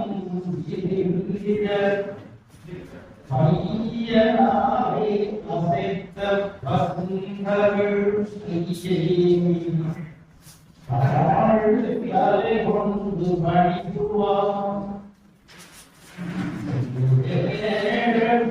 சிறவை சேரும் திருமுகம் பங்கே நிகழ்த்தவர் பன்னீர் தோடும் பருமாறக் கொண்டே தரணம் சொரியும் செல்வோடை குமலனென எங்கே நினைப்பினும் அங்கே என் முன்பம் ஏற்படே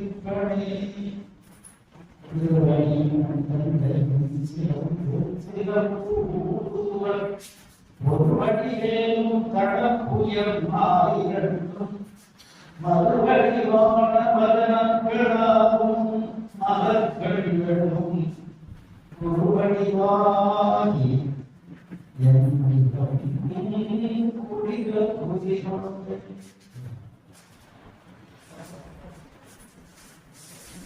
நிகழ்வின் தலைவர் வாசல் பேராசிரியர்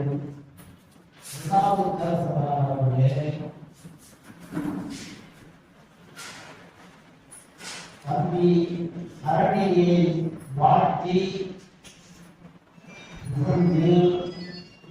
பாராட்டி சிறப்பித்து அமர்ந்திருக்கக்கூடிய அருமை நண்பர் குணசேகரன் அவர்களே,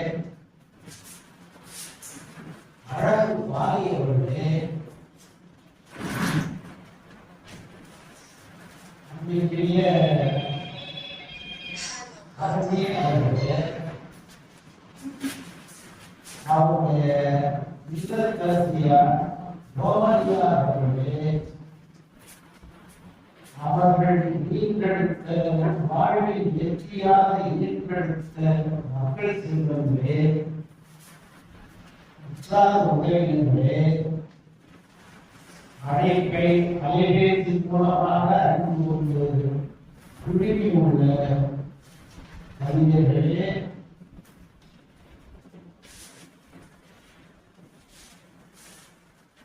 பேராசிரியர்களே, பாரதி விஜயராமன் அவர்களே, மாணிக்கம் மணிமாறன் மாறவன் அவர்களே,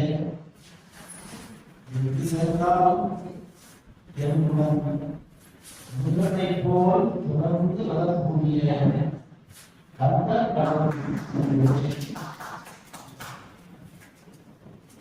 உங்கள் அனைவருக்கும் முதற்கண் வணக்கத்தை தெரிவித்துக் கொள்கிறேன்.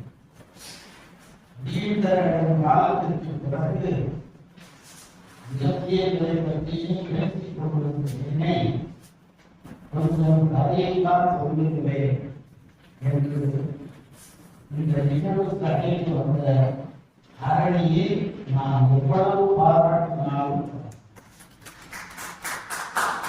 நான் நாட்டார் கல்லூரியிலே பேராசிரியர் பேராசிரியராக பணியாற்றிக் கொண்டிருக்கக்கூடிய அந்த காலத்தில் நம்முடைய நாடாளுமன்ற உறுப்பினர் எஸ்.எஸ். பழனிமாணிக்கம் அவர்களுடைய நிதி உதவியோடு எங்கள் மாதா பெண்மணியை மையமாக கொண்டு கலைஞர் அறக்கட்டளை என்கின்ற ஒரு அறக்கட்டளையை நிறுவி அதிலே நிரம்ப போட்டிகள் எல்லாம் வைத்து சிறப்பாக திறம்பட பேசக்கூடியவர்கள், திறம்பட எழுதக்கூடியவர்கள் எல்லாரையும் போட்டியிலே கலந்து கொள்ளலாம் கூறி அழைத்து எல்லாரும் வந்து ஒரு 5ஆம் ஆண்டு காலம் ஒரு ஆண்டு உழைப்புக்கு 1,00,000 ரூபாய்க்கு மேல் செலவு செய்து அந்த அப்போது ஒரு முறை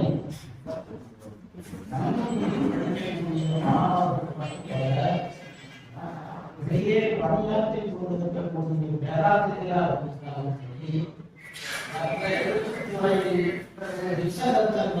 படித்துக் கொண்டிருக்கக்கூடிய நண்பர்களாக எல்லாரும் அந்த போட்டியில் கலந்து கொள்ளலாம் என்று நாங்கள் அறிவித்து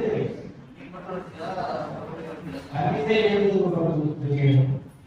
ஒரு 25,000 ரூபாய் பரிசும் கலைஞர்களுக்கு ஒரு 25,000 ரூபாய் பரிசுகள் இப்படி புதிதாக ஆண்டுக்கு ஒரு முறை காலப்பட யோகித்து நாங்கள் அந்த போட்டியில் ஹரணி என்பவரால் எழுதப்பட்ட ஒரு சிறுகதையை முதல் கதை என்று அதை மதிப்பீடு செய்த 3 பேராசிரியர்களும் ஒட்டுமொத்தமாக அறிவித்து அதனை உரிமையாளர்களுக்கு தெரிவித்தோம். நான் தான் அந்த அறக்கட்டளையினுடைய செயலாளராக நான் இருந்தேன். அதனால் எவையெல்லாம் தேர்ந்தெடுக்கப்பட்டனவோ அவற்றை எல்லாம் பரிசு காட்ட வேண்டும் என்று ஆரம்பிப்பது முதல் பரிசாக ஒரு சிறுகதையை தேர்ந்தெடுக்கப்பட்ட அந்த கதையை கையில் எடுத்த அந்த கதையை ஆக்கியவர் ஹரணி தேர்ந்தெடுக்கப்பட்டிருந்தது. ஏதோ பெண்பிள்ளைக்கு பெரிதும் வாழ்க்கை நான் எண்ணிக் கொண்டிருந்தேன். அதை அறிவிக்கப்பட்ட பிறகு பரிசு வாங்கும் பரிசுகளுக்கு அப்போதுதான் நான் முறையாக ஹரணியை நேரடியாக பார்த்து உரையாற்றிய வழக்கம் எனக்கு ஏற்பட்டது. இதுதான் ஹரணிக்கும் எனக்கும் உண்டான முதல் விரிவுரை.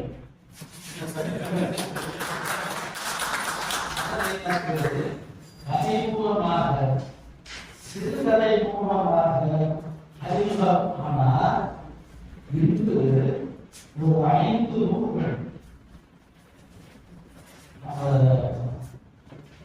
நூல்கள் காப்பியம் என்று நாம் படிக்கிறோம், 5 காப்பியம் என்று நாம் படிக்கிறோம், பஞ்சமூலம் என்கின்ற ஒரு படிக்கிறோம்.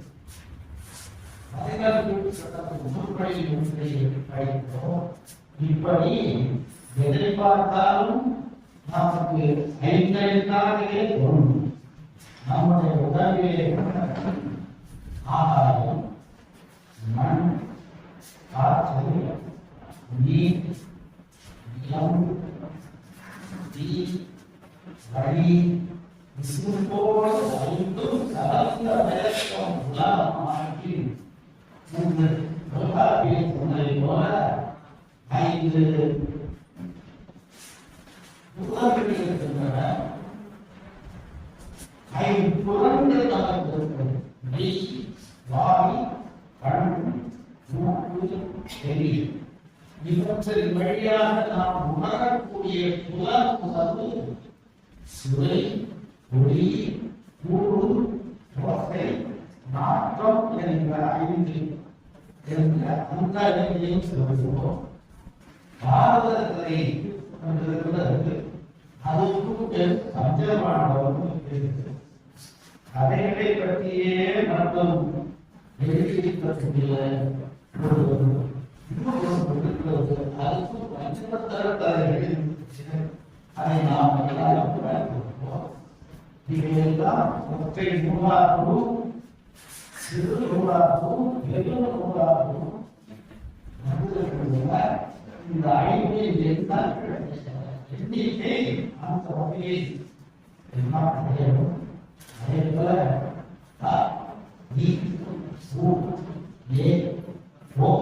சுடில் 5 சுடில் எழுத்து தமிழில் 5 எழுத்து குடி 5 எழுத்து. அதே போல அரணி இன்றைய இடம் கொடுத்து வெளியிட சொன்ன அந்த நூல்கள் வந்து அவையெல்லாம் சிறுகதை மூலம் அறிமுகமாக அரணி இப்போது முக்கிய கருத்துக்கள் சொல்வதையும் வல்லவர் என்பதை அவர் முக்கிய கருத்துக்கள் எழுதுவதையும் படம் முக்கிய என்பதை நாம் தெரிந்து கொள்ள அருமையான 5 கதை நூல்கள், சின்ன சின்ன நூல்கள். பாரதியார் திருக்குறளை பற்றி சொல்லுவார்.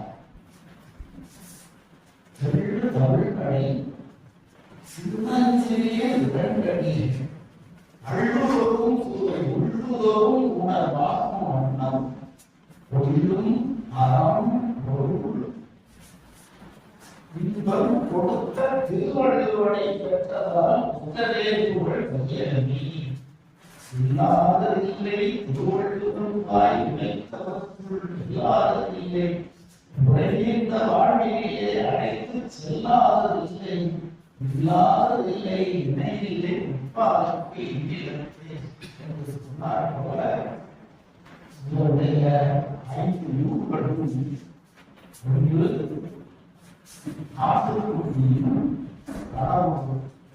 கதையை அவர் சொன்னது மாதிரியே நாட்களும் கதை பண்ணால் உங்களுக்கு வேலை இல்லாமல்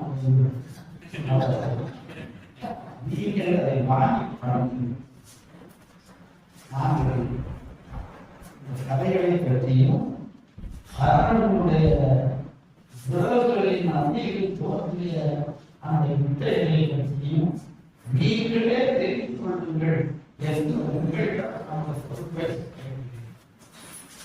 அவருடைய பெயர் அன்பழகன் என்பது.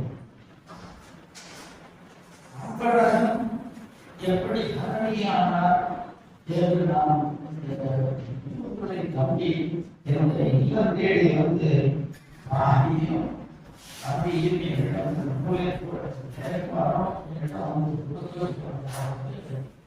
ஏறம் யோசித்தேன். அறம் என்றால் சிவன், அரணி என்றால் சிவனுடைய பாவம்.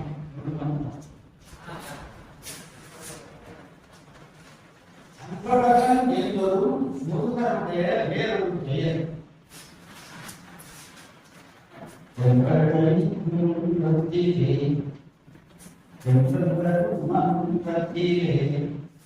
அன்பழகன் வீட்டிருந்தான் அழகாக காட்சி தந்தான் அருளாக.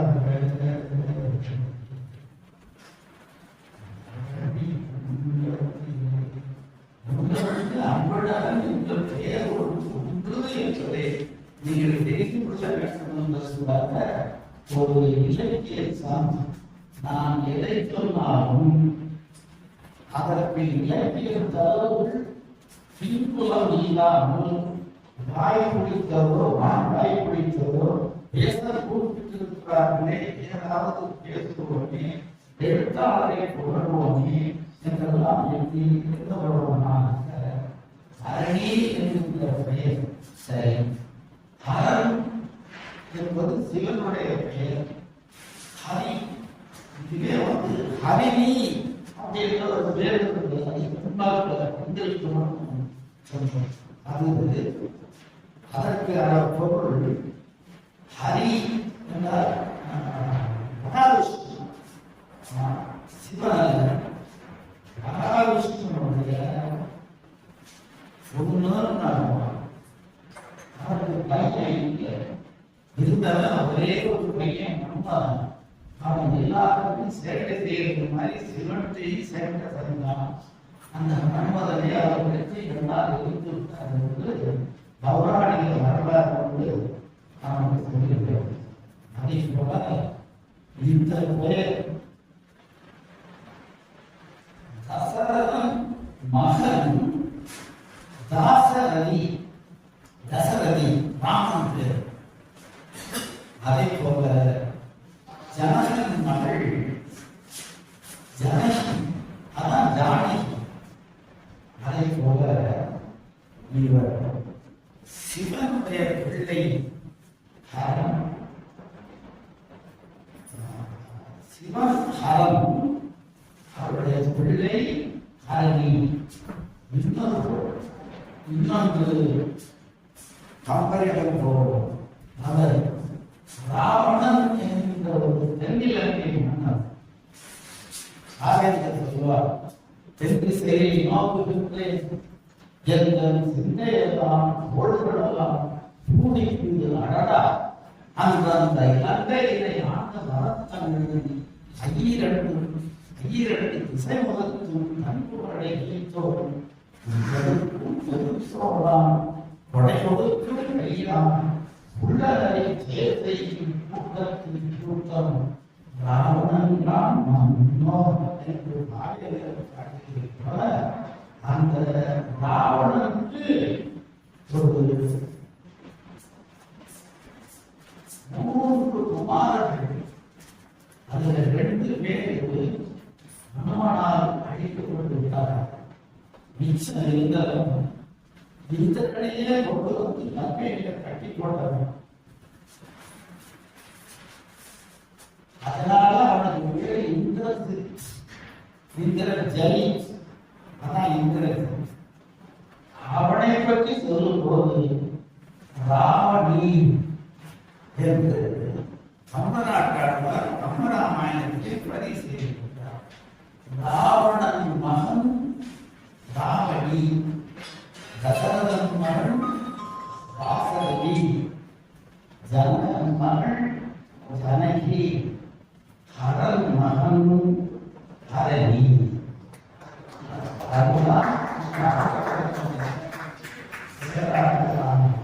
எண்ணி மகிழ்ந்து எப்படி அன்புடனை எங்கே செலுத்தும் அவனை எப்படி யோசிச்சாலும் அவனுடைய பெயரை இப்படி வைத்துக் கொள்ள வேண்டும் என்று அங்கேயும் அன்புடனே இருக்கிறார் என்று சொல்லி அவரால் எழுதப்பட்ட இந்த 5 கதை நூல்களும் படிக்க வேண்டியதை சின்ன ஒரு 10 நிமிஷம் படித்து சிறு கதைகள் அவங்க சொல்றது பாட்டமா குட்டி கதைகள் சொல்றது அப்பேற்பட்ட கதையெல்லாம் எழுதியிருக்கிறார். ஆப்பிரிக்கும் கடவுளும் தம்பிக்காக சொல்லிட்டாங்க. சிங்கந்தா ராஜாவா இந்த தலைவருக்குள்ள எல்லா விலங்குகளும் வந்திருக்கிறது. ஒட்டகத்திலேயே வந்திருக்கிறது. அது காலில் ஒரு அற்புதங்கள் இருக்கிறது. அதனால அதுக்கு ஒட்டகச்சிவிங்கியும்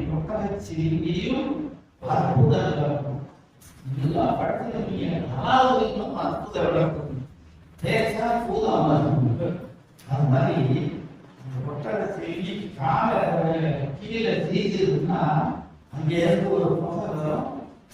பின்னால இது அன்னதாசன் பாட்டு எழுதியிருக்கிறார். எழுத்தோலை முடித்திருப்பார் ஆசிரியர் கண்டார். தோலை முடித்திருப்பார் சட்டி சுட்டதடா கை விட்டதடா ஒரு படத்துல பாட்டு இருக்கிறோம். அது மாதிரி எறும்பு தோலை முடித்தார். கடுவை துளைப்பது அணுவை துளைத்தது என்றார் போல அவருடைய நிறைய துளைத்தார். இது புது கதை கதைகளெல்லாம் எப்போது பார்த்தாலும் கதை நான் சொல்றேன். நல்லா கதை அடிக்கலாம். அப்படி கதையா அடிச்சாலும் சரி, அது கதையா அடிக்கிறது. கதை விட்டாலும் சரி, அது கதையா விட்டாரு. இப்படி எல்லாவற்றையும் கதையாகவே இங்கு நடக்கக்கூடிய நிகழ்வையும் வைத்து ஒரு கதை கூட அவர் வைக்கிறார்.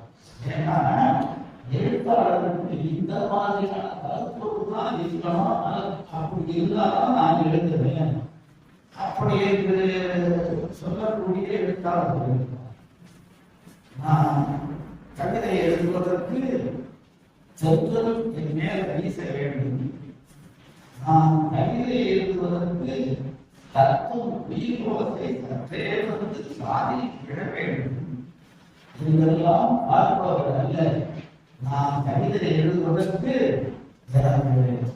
ஒரு மது குட்டி மதி பாட்டில் வேண்டும் அப்படி என்று கேட்கிற எழுத்தாளர் அல்ல. அவருக்கு காண்பதெல்லாம் கதையாக தெரிகிறது. அவருடைய சிந்தனையில் மூச்செடுப்பதெல்லாம் கதையாக தெரிகிறது. பார்த்து ஒரு முறை கேட்டார்கள். ஷா அவர்களே, எப்போது பார்த்தாலும் நாடகமே வெளியிடுவதில்லை, வேறு வடிவமா அவங்களுக்கு எழுத்துல கிடைக்கலையா? எழுத்தவா? இல்ல, எல்லாத்தையும் நான் நாடகமாகவே பார்க்கிறேன். உலகத்தில் நடப்பதுதான் எல்லாம் நாடகம். என் வாழ்க்கைய நாடகமா எழுதலாம். உங்க வாழ்க்கைய நாடகமா எழுதலாம். ரொம்ப அன்பில் இருக்கு.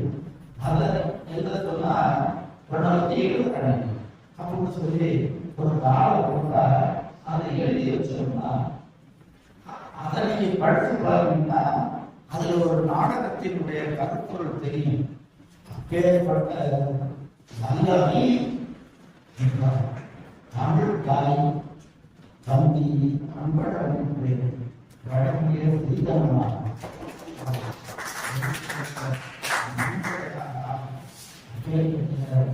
நல்லவே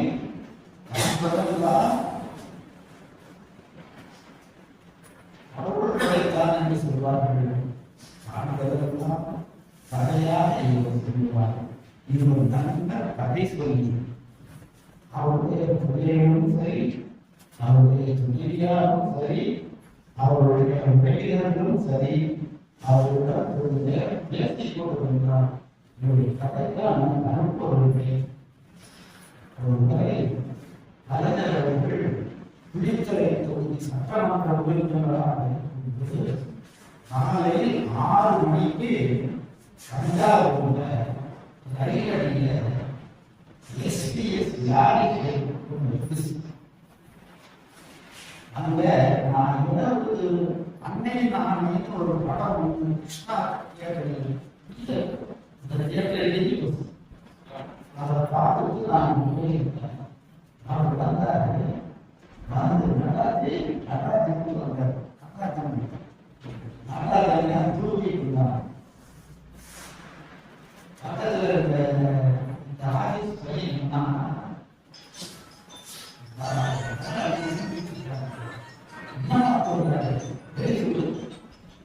திருவாரூரிலிருந்து இங்க வந்துட்டேன். என்ன அப்படின்னு சொல்றாரு. சொன்னாங்க பக்கத்துல ஒரு கிணறு இருந்துச்சு. அந்த கிணத்துல ஒரு வாய் தண்ணியை எடுத்து வாயை போட்டு வச்சுட்டு அதை ஏற்றி வந்து அந்த வாயை என்ன தூங்குறீங்க இல்லை ஏதாவது கொஞ்சம் நேரம் ஆகிடுச்சு அப்படின்னு சொல்லுவாங்க. என்ன வேணும் என்ன சாப்பிடுறீங்க சொன்னாரு. ஆனந்த பார்க்க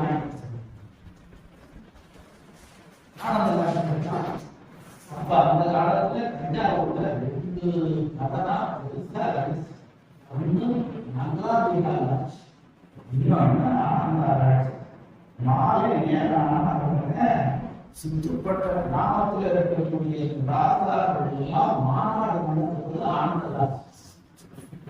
மங்களாம்பிகைக்கு முன்னாடி ராணி பார்த்து இருக்கு, இடையில தோப்பு அப்படிலாம். ஆனா ஆனந்தராஜ் அங்கே நிறைய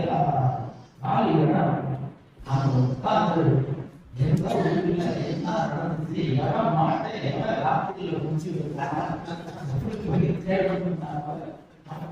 அதையெல்லாம் சேர்த்து பழனிசாமி புதுநகர்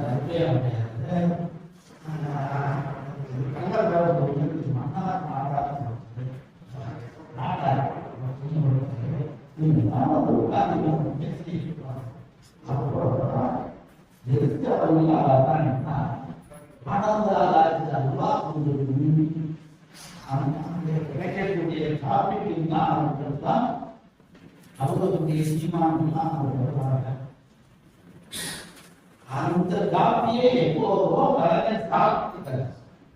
அவருடைய மனசுக்கு கொடுத்த காப்பி அந்த ஆனந்தராஜ காப்பி வாங்கி சொல்லிட்டார்.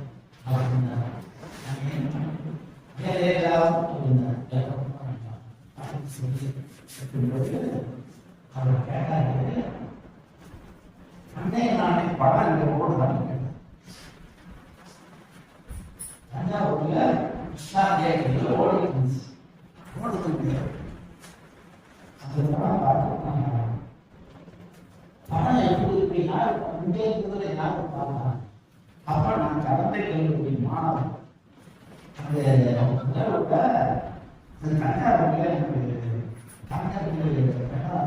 நண்பர்கள்லாம் நான் ஒரு படம் கொஞ்சம் விலகியே இருப்பேன்.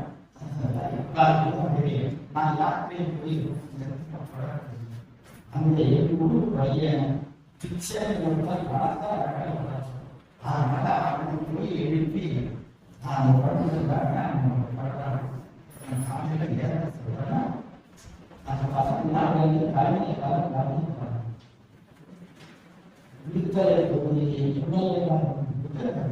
$22, $23 அந்த வண்டியோட எண்ணம் அதை பார்த்துட்டு வந்து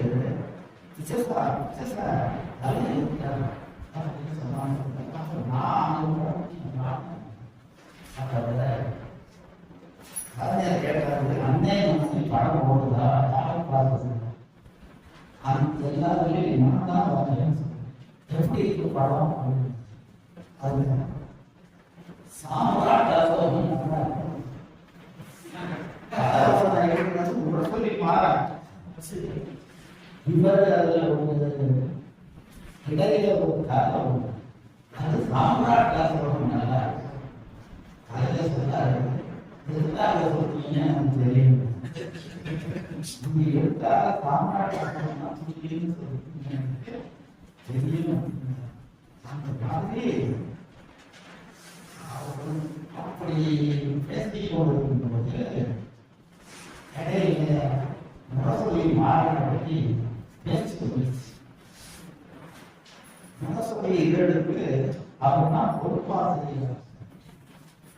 அந்த இதழுக்கு ஆசிரியராக நிறைய நூல்களை படிக்கிறார். அண்ணா வருவாங்கன்னா முரசொலி மாறனை கூப்பிட்டு அப்படின்னு கொஞ்ச நேரம் பேசிட்டு போய் ஒரு சிறுகதை எழுதி திராவிட நாட்டில் அப்ப கதை கேட்டாங்கன்னா இந்த கதை நல்லா இருக்குங்க, கதை நல்லா இருக்கா இல்லை இதை சொன்னாங்க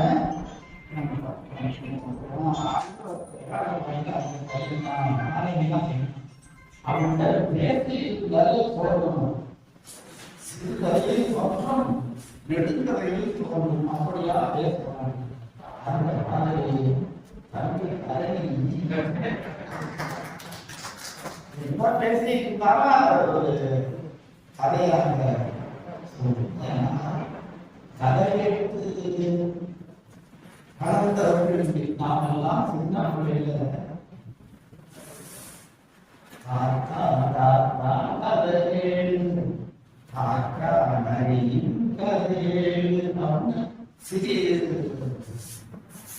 திரைப்படத்துல ஒரு பாட்டு உண்டு. அந்த மாதிரி பாக்கி இலக்கிய கவிதை அதை படிப்பதற்கும் உணர்வதற்கும் உணர்வை கொண்டு கவிதையை கவிஞருடைய உள்ளத்தை ஊருவை பார்ப்பதற்கும் இதற்கெல்லாம் நாம் திறமை வேண்டும். ஆனால் அதே படிக்கிறதுக்கு ஒன்றும் இதில் சாதாரணமாக படிக்கலாம். ஆனால் அந்த கதையும் பல கருத்துக்கள் வைத்து எழுதக்கூடிய ஒன்றுமே ஒரு நூலுக்கு பேரு தாய்மையின் நியாயம். ஒரு நூலுக்கு பேரு தாய்மையின் நியாயம்.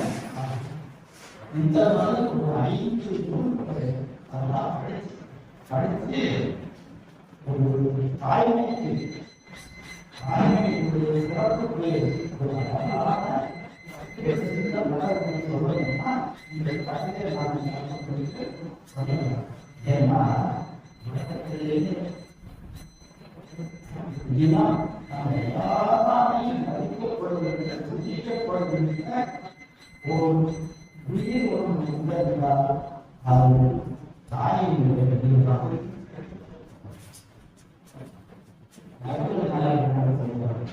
சொந்தம் எங்கே தாயினுடைய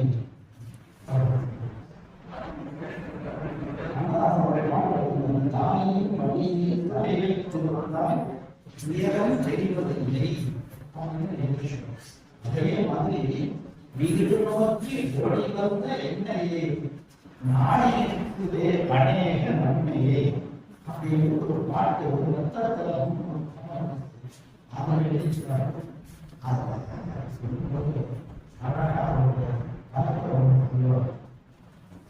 என்னை மகா என்று அழைத்திடும் பாசக்குரல் தனது வாழ்த்திலும் போற்றிடும் நெசக்குரல் அதுதான் தாய்.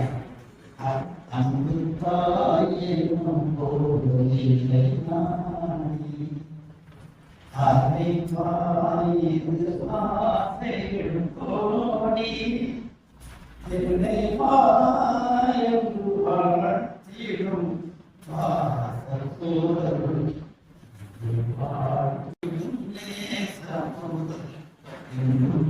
துன்பமில்லை சோகமில்லை இன்பமில்லை வெறுப்புறமில்லை என்று தாய்மையுடைய சிறப்பை அருமையாக படம் பிடித்திருக்கிறார். அதை போல நம்பியவர்களுடைய தாய்மையின் நியாயம் எல்லாமே ஒரு பக்கம் நெஞ்சி போட்டுனா எவ்வளவு பக்கம் அதுவும் இடைவெளி கண்ணாடி போட்டுக்கோமா கூட ராஜ்யத்தை அந்த அச்சு போட்டாலும் சரி அச்சுக்கிட்டவரும் சரி பெருசா பிழை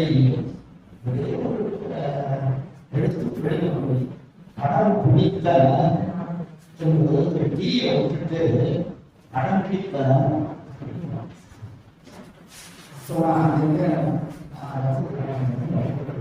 இந்த ஆத்தாரோட பழகி போகும்போது அந்த விடையை நான் இல்லாமல் ஒட்டு அதற்குரிய சிறப்பு எப்படி இருக்க வேண்டும் எப்படி எடுக்க வேண்டும் என்று சரி, நான் அதிகமாக அதை பற்றி சொல்ல மாட்டேன். நான் கடைசியாக லாபம் வாங்கினது அதையெல்லாம் பொன்னியின் செல்வன் அதையோட கல்வி எழுதும் சான்றிதழ் எழுதுகிற அவதாரணி கடலுக்கு இந்த மாதிரியான தேசத்துக்கு எழுதுவது இந்த மாதிரியான பெரிய பெரிய நாவல்களுக்கு தான் சிறுகதைகள் அண்ணாவுக்கு பிடித்த ஒரு நிலையை எடுக்கும் சிறுகதை. அதே போல இந்த வழியை தோண்டிய டி.கே. சீனிவாசன் அவர்களுக்கும் அவர்கள் ஆட்டுக்குட்டியும் கடவுளும் எழுதுகிறார். அதாவது ஆடும் ஆடும் அது படிக்கும்போது ஆடும் ஆடும் அப்படியும் படிக்கலாம். ஆடும் ஆடும். இப்போ டி.கே. சீனிவாசன் டி.கே.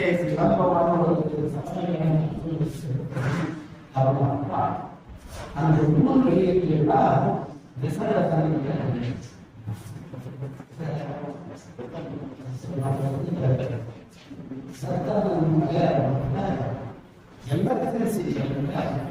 கலைஞர் வந்து அந்த நிகழ்ச்சி தான் விட்டு அந்த விசாரணை காலத்தில் அவர் வெளியே வந்து சொல்லிச்சு. அந்த நிகழ்ச்சிக்கு வந்து 2 நூலை வெளியிட்டார். ஒன்று 3 உயர்ந்தார் ஒரு கதை நூல், இன்னொன்று ஆடும் ஆடும்.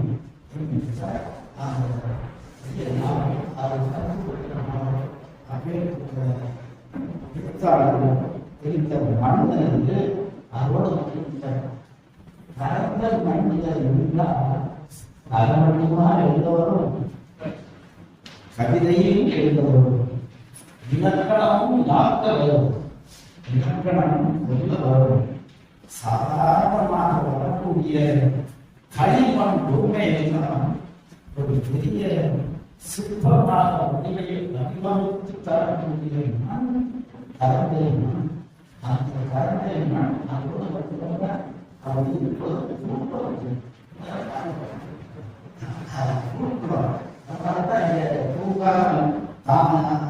இருக்கிற பகுதியோட பேரையே பூங்கான்னு பேரு. இது விலங்கு பூங்கா. பூங்கா அப்படின்னு சொன்னாலே பூக்கள் இருக்கக்கூடிய பகுதிதான்.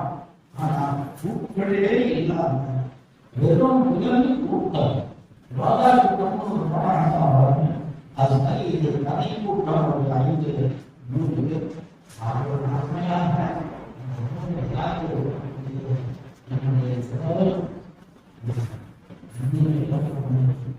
மீது மிகுந்த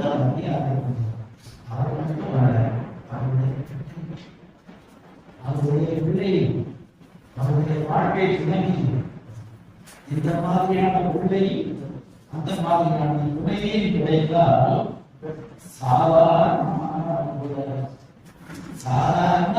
மாணவன் கூட கதையை படித்தான்.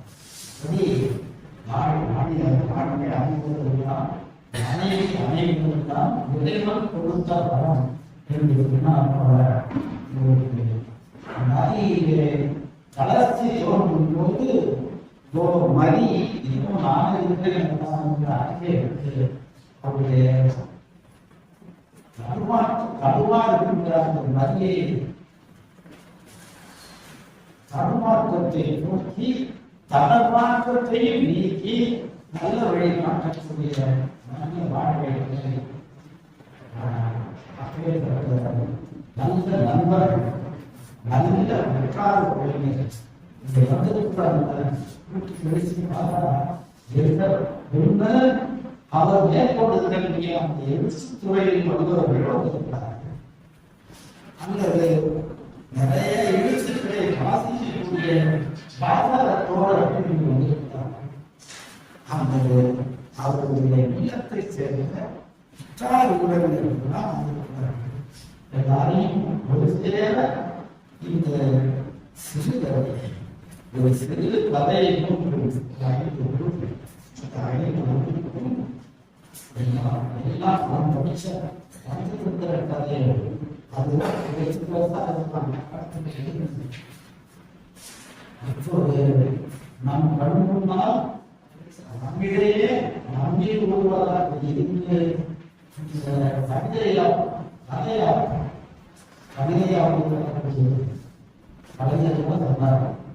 கவிதை என்பது ஒரு 3 எழுத்து சொல்.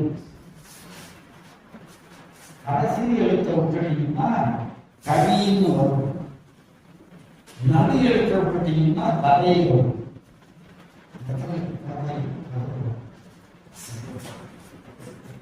அடுத்து முதல் எழுத்த விட்டுட்டீங்கன்னா விதை அப்படின்னா என்ன, 2 எழுத்தையும் விட்டா தை அப்படின்னு ஒரு மாசம்.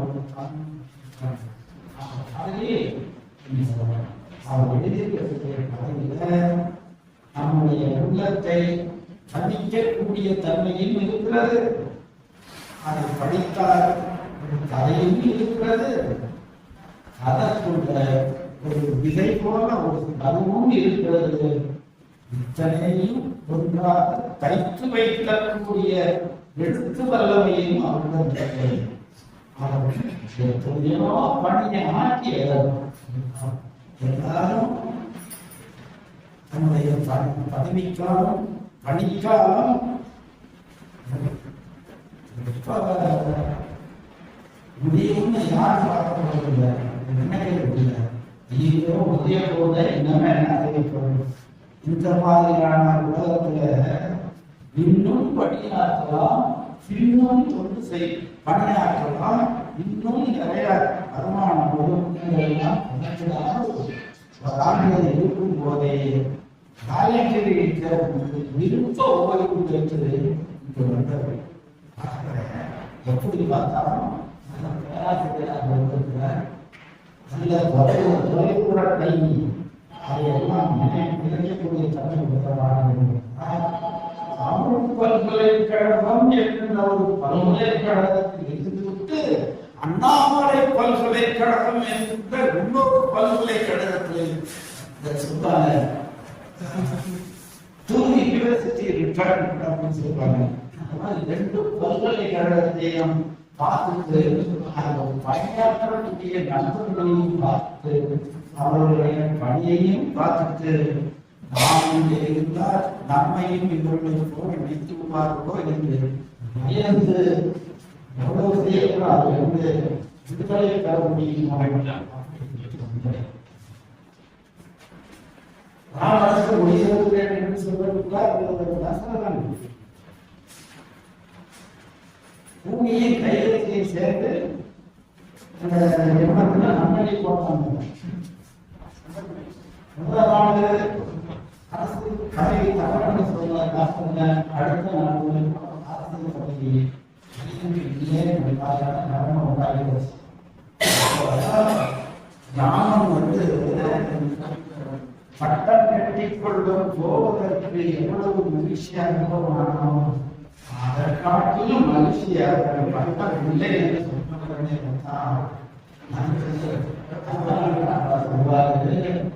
பாரவண்டியில் கூட்டப்பட்ட மாடுகளை அகற்றி விட்டால் அந்த மாடு எப்படி மகிழ்ச்சியாக போகுமோ அதை போல ராமன் தனக்கு பதவி இல்லை என்று சொல்ல உடனே மகிழ்ச்சியாக போனான்.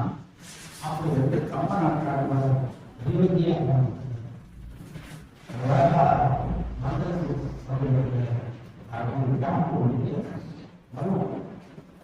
என்னுடைய மனத்து மன்னன்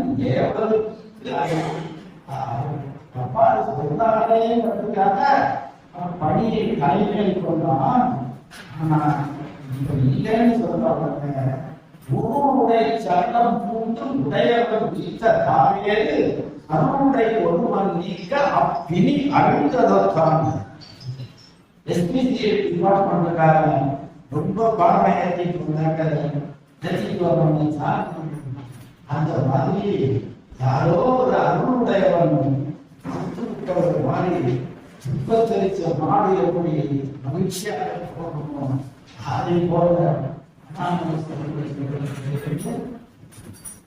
இன்னும் சில காலம் இருக்கும் போதே இன்னும் பல திட்டங்களுக்கு பணியாற்றுவான் என்கிற நிலையிலே இருக்கும் போதே அதுதான் வேண்டாம் என்று சொல்லி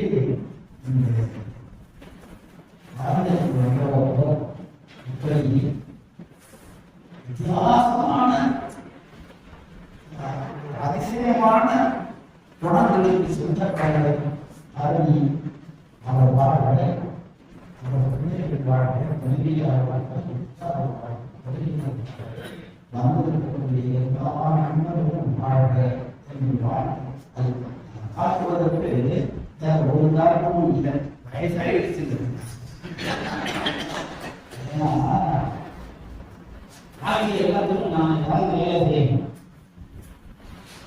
வயசாகிறதுக்கு நான் ஒன்றும் வேலை செய்ய முடியும்.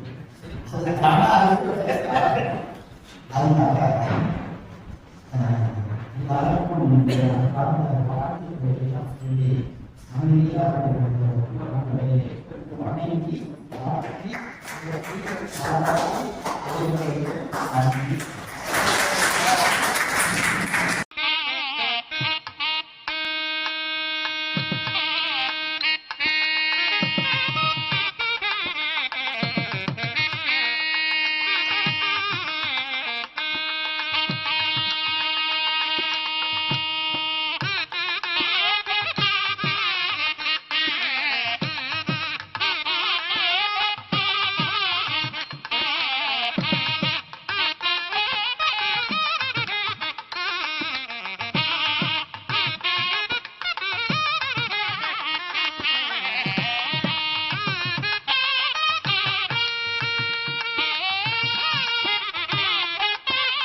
அனைவருக்கும் என்னுடைய பணிவான அன்புகளோட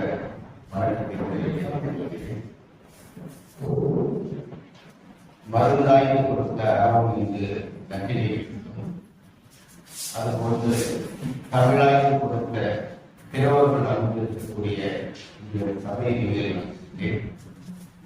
என்னுடைய 100 வெளியீட்டு விழா கல்விக்காக இங்கே குறிப்பில் இருக்கின்ற என்னுடைய படைப்பாளர் நண்பர்கள், மதிப்பிற்கும் மரியாதைக்கும் உரிய கவி அறிஞர் சொல்லப்பட்ட கவி பேரறிஞர் படைப்பாளர்கள், தமிழ் செம்மன் விருது பெற்ற மதிப்பிற்கும் மரியாதைக்குரிய விருதுவார் அவர்கள், மரியாதைக்குரிய இணையவர்கள் அவர்கள், இந்த நிகழ்வு சிறப்பாக நடைபெறுவதற்காக இந்த வங்கி கட்டிடங்களுடைய பொறுப்பாளர் மதிப்பிற்குரிய அன்பன் அவர்களுடைய என்னுடைய அன்புக்குரிய மரியாதைக்குரிய பேராசிரியர் ஜெயலலிதா அவர்கள், முன்னாள் மேலாள் முதலமைச்சர் ஜெயலலிதாவுடைய தனி செயலாளராக இருந்து எப்பொழுதும் எதிரே காட்டிக் கொண்டிருக்கின்ற மரியாதைக்குரிய நண்பர் கவிஞர் இங்கே வந்து வேலை நிர்வாகம் இருக்கக்கூடிய மரியாதைக்குரிய மருத்துவர் சந்திரபவன் கைவிடாமல் அவர்கள், கவிஞர் சிவராமன் அவர்கள், இங்கே எங்கே நிகழ்வு நடந்தால் அவர்களை பார்த்து மேலிருக்கிற மரியாதைக்குரிய அணிகளாகிய அவர்கள் மற்றும் எனது நண்பர் கவிஞர் அவர்கள், என்னுடைய எழுத்து துறையின் முதல்வராக 6ஆம் வகுப்பு படிக்கின்ற பத்திரிகை வகையில் என்னோடு இணைந்த மரியாதைக்குரிய நண்பர் கே சோமநாதன் அவருடைய சகோதரர் வணங்குகின்றேன். இப்படி எல்லோருமே என் மீது காட்டுகின்ற அன்புக்குரிய சபையை வணங்குகிறேன். முதல்ல நான் வந்து நன்றியுரையை சொல்லிட்டு அவர்களை சொல்லார்கள். இந்த நூல் நிகழ்வுக்கு நான் முதல் சொன்னோம் அப்படின்னு சொன்னாங்க கரண ஜெயக்குமார் சொல்லலாம். அவர் பல விஷயங்கள் வந்து மாற்றிட்டார். ஏன்னா வந்து அவ்வளோ பெருந்தன்மை தான் சொல்லணும். ஏன்னா எனக்கு முதலாக அந்த கணினிக்கு நான் முதல்வராக தரத்தை பகுதியில் தஞ்சா மாவட்டத்தில் முன்பாக கணினிமுறை வாங்கினாலும் கூட என் சகோதரியுடைய என் மனைவியுடைய சகோதரி கணவராக சிங்கப்பூரில் வாங்கி கொடுத்தார். வலைநோக்கத்தை தொடங்கி கொடுத்தது ஜெயக்குமார் தான். இந்த வலைநோக்கத்தை வளர்ந்து இருக்கிறது தான் வந்து ஜெயக்குமார் தான். அது மட்டும் இல்லாமல் எனக்கு ஒரு வகையில் அண்ணன் மகனாக உறவுகளில் இருக்கிறது காரணமாகவும் ஒரு தமிழ் சார்ந்த படிப்பை படிக்கணும், கணிதத்தை படித்துவிட்டு தன்னுடைய ஆற்றல் பணியாற்றிட்டோம். பணி நிறைவேற்ற வேலையை ஒதுக்கி நிற்காமல் தொடர்ந்து எழுத்துப் பணியில் தமிழ் படித்தவர்களை காட்டிலும் சிறப்பாக தன்மை வந்து அதை படிக்கிறது ஒவ்வொருவரையும் படிக்கிறது. அதெல்லாம் இந்த சான்றோர்கள் இருக்கக்கூடிய சபையில் உங்களுடைய அனுமதியோடு ஒன்றை நான் சொல்லலாம் முன்மொழியாக இதெல்லாம் படிப்பது நம்பிக்கை அளவில் முன்மொழியே தகவை என்ற ஒரு சொல் வந்து தமிழ் இருக்கு. அந்த அகராதியில் பார்த்தீங்கன்னா தகவை என்பதற்கு தகுதி, பொறுமை, பெருமை இப்படி நிறைய வந்து சொல்லுவாங்க. வந்து பதிவு பல பொருள் தமிழக இருக்கு. இப்படி யார் எந்த நிகழ்வு நடத்தினாலும் அது தமிழ் சார்ந்த நிகழ்வாக இருக்கின்ற பட்சத்தில் அதனை மிகுந்த பொறுப்புடன் அதை ஒளிமொழி பதிவு செய்து தன்னுடைய அழகான குரலால் தெளிவான தமிழால் ரொம்ப நிதானமாக பதிவு பண்ணி உடனுக்குடன் அனுப்பக்கூடிய ஆற்றல் மிகுந்தவராக இருப்பதன் காரணமாக உங்கள் எல்லோருடைய அனுமதியில் அவருடைய நிகழ்வு வந்து ஆவண தகவையாக அழைப்பு அதுக்கு எனக்கு வாய்ப்பு அமைக்கும் போது அதுக்கான சார்பிலே நான் வந்து நான் ஒரு விழாவில் சொல்லலாம்னு நினைக்கிறேன். அப்படி வந்து அதாவது எங்களுடைய நட்பு என்பது உறவுகளையெல்லாம் கடந்து தமிழ் அடிப்படையில் தான் வந்து இப்படி அன்னைக்குதான் போய்விட்டு அந்த வகையில் வந்து அப்புறம் நான் படிக்கிறது வந்து கல்வி தமிழ் தமிழ் தானே எனக்கு குடும்பம் சுற்றி இருக்கிறது.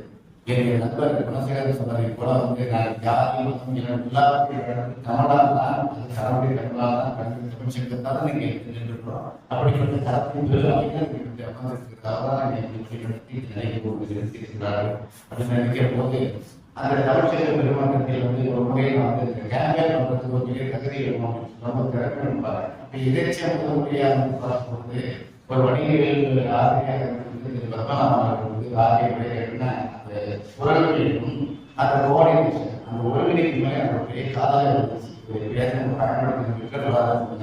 என்னுடைய அன்பையே அவர்கள் வந்து எனக்கு செய்து கொடுத்தாங்க. அது ஒரு படைப்புதான் ஒரு கேம்பேன் செய்வதிலிருந்து சும்மா வந்தோ போனோ சொன்னோம் இல்லை, உணர்ந்து சொல்வது.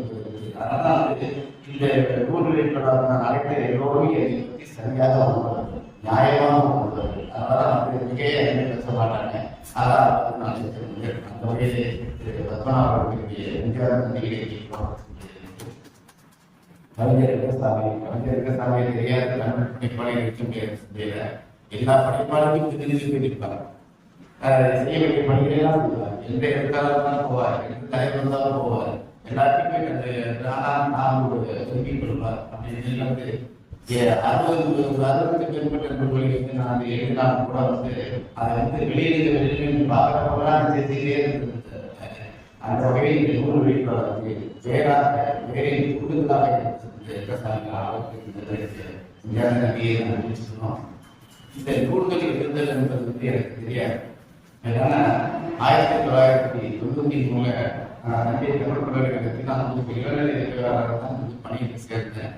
அப்ப எனக்கு கிடைச்ச பணி இங்கே ஒரு மொழியில் பணியாகி கொண்டிருந்த என்னை வந்து இவன் நன்றாக வேலை செய்வான், நேர்மையாக வேலை செய்வான், ஒழுக்கமாக வேலை செய்வான். இந்த வார்த்தை அதை சொன்னார். சொல்லி அவனை இரண்டு போடுங்க கேட்டு வாங்கி கொண்டவர் பணிக்கு மரியாதை அவர் தான் எனக்கு பணியை அப்ப அந்த சூழல்ல நான் பணியாற்றுகிற போது ஒரு தடவை எனக்கு கூப்பிட்டாரு. என்ன பண்ணி கதையெல்லாம் இல்லையா? ஆமாம் கதை ஏன் புத்தகமா படம் யாரு என்ன யாரு இந்த புத்தகம் என்ன இருக்கு உனக்கு தெரியாதா? தெரியாது. இப்ப நீ எழுத கதையெல்லாம் தொகுத்து அரிசி போட்டு ஒரு ஆங்கில எழுதி அந்த புத்தகமா பண்ணணும் அப்படின்னு எனக்கு தெரியாது. உடனே என்ன பண்ணாரு, தன்னுடைய இன்னொரு அறுவடை உதவியாளர் வைத்து உடனே நாட்டுப்புற பேராசிரியர் சக்திகள் முடியாது கூட்டாங்க. நீ என்ன பண்றீங்க, நாளைக்கு அலுவலகம் நடத்திட்டு சிறுபுறத்துக்கு போய் கேபி சேரன் கொடுத்து ஒரு கரையெல்லாம் புத்தகமாக ஆகிட்டு வரணும். அனுப்பி நான் தான் கொடுப்பேன். எப்படி சொல்லுவாங்க, ஒரு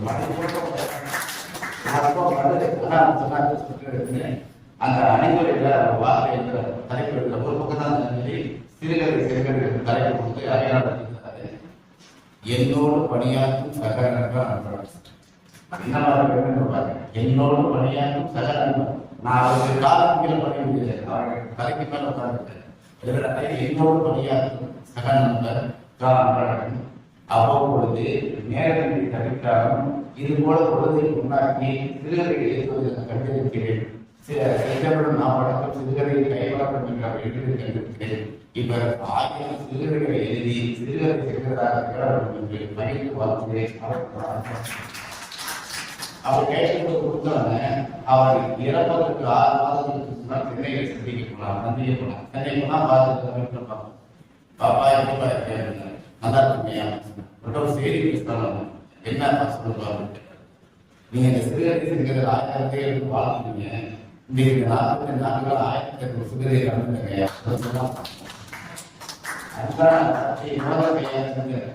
அந்த முதல் சுந்தரை அவர்தான் அதே போல நான் ஒரு முனைவப்பட்ட ஆய்வாளராக இருந்த காலகட்டத்தில் முதல் ஒரு கர்நாடகத்தில் ஒரு கட்டளை எழுதுகிறேன். இளம் நபருக்கும் என்று சொல்லிட்டு ஒரு அறிவியல் இருக்கிறாங்க. மிகப்பெரிய ஜாபாக்கெல்லாம் இந்த கட்டளை வசிக்கிறாங்க. அந்த போகிறேன். அப்ப அது அமர்வு தலைவர் வந்து அவைய சகோதரர் அவை நாட்டுக்காரன் கண் மருத்துவர் மதுரையில் வந்திருக்கிறாரு.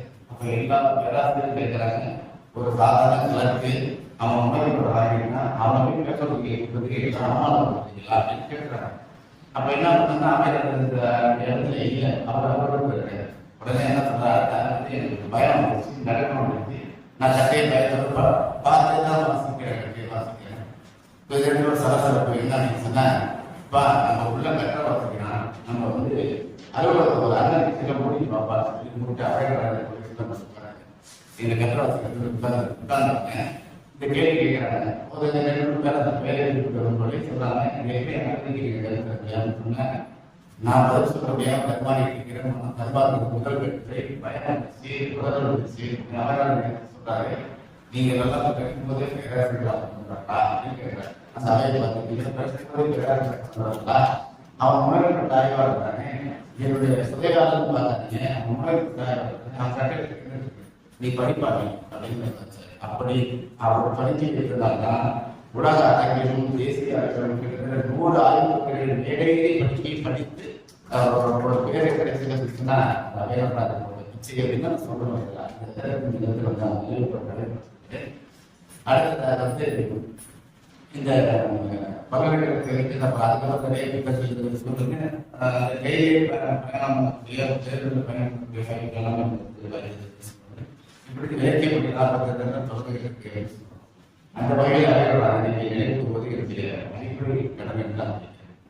அடுத்ததாக வந்து என்னை போலவே வந்து வாழ்க்கையில் வந்து கஷ்டப்பட்டு கடின முறையில் விடாமுயற்சி, நம்பிக்கை, நேர்மை, யாரை பற்றி கவலைப்படல, நமக்கு நித்தியத்துக்கு தோன்றிய அர்த்தத்தை எழுதி வாழக்கூடிய என்னுடைய உற்ற நண்பன் சேகர் வந்து சொல்லுவாங்க. தமிழ் இன்ஸ்பெக்ஷன் ஆஃபீஸ் பணி தமிழ்நாட்டு அளவில் வந்து பார்த்தீங்கன்னா வந்து இணை இயக்குனர் தலைவர் அளவுக்கு நாங்கள் கலந்து நாங்கள் எல்லாருக்கும் பேசிக்கிட்டே இருப்போம். அந்த கலந்து பேசிட்டே இருப்போம்.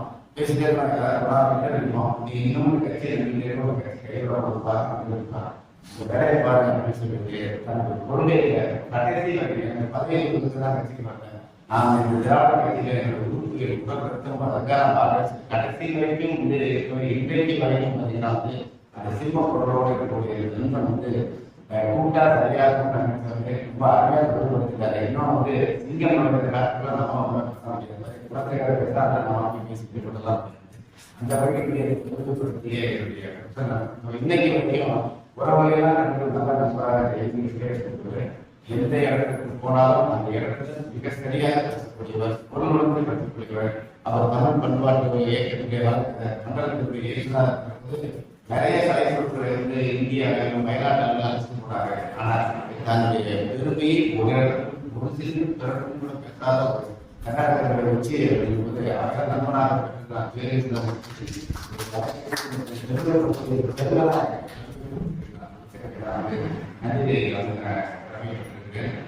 இனிமேல் நானும் வந்து அவர் அதான் அவ்வளவு உயர்ந்தது. நான் வந்து ஒரு பள்ளியில் வந்து முதலில் வந்து சிங்கிள் வரைக்கும் போய் அயல்நாடுகள்லாம் வந்து விஷயம் வைக்க முடியாது. அப்படி தன்னுடைய ஆற்றலால் தவறாக வந்து அவர் வந்து விஷயங்களை செய்து இன்னைக்கு ஓய்வு பணி முடிச்சு நினைக்காத அரசு இலக்கிய மிக சிறப்பான கருதியான செயல்களை கொண்டு யாருக்கு என்ன படிக்க வரதுக்கு தான் வரவு தலைமையோட தலைமையோட இலக்கணம் அதை தாண்டி அவர் வந்து தொடர்புபடாத ஆட்களுக்கு தெரிவு செய்து அப்படி இருக்கிற இலக்கிய அமைப்பிருக்கிற எங்க தமிழ்ச்சி அக்காவுடைய அக்கா அவரை நான் வந்து ரொம்ப பெருமையாக இருக்கிறேன். நான் வந்து தலைமைக்கு வந்து தோழர்களுக்கு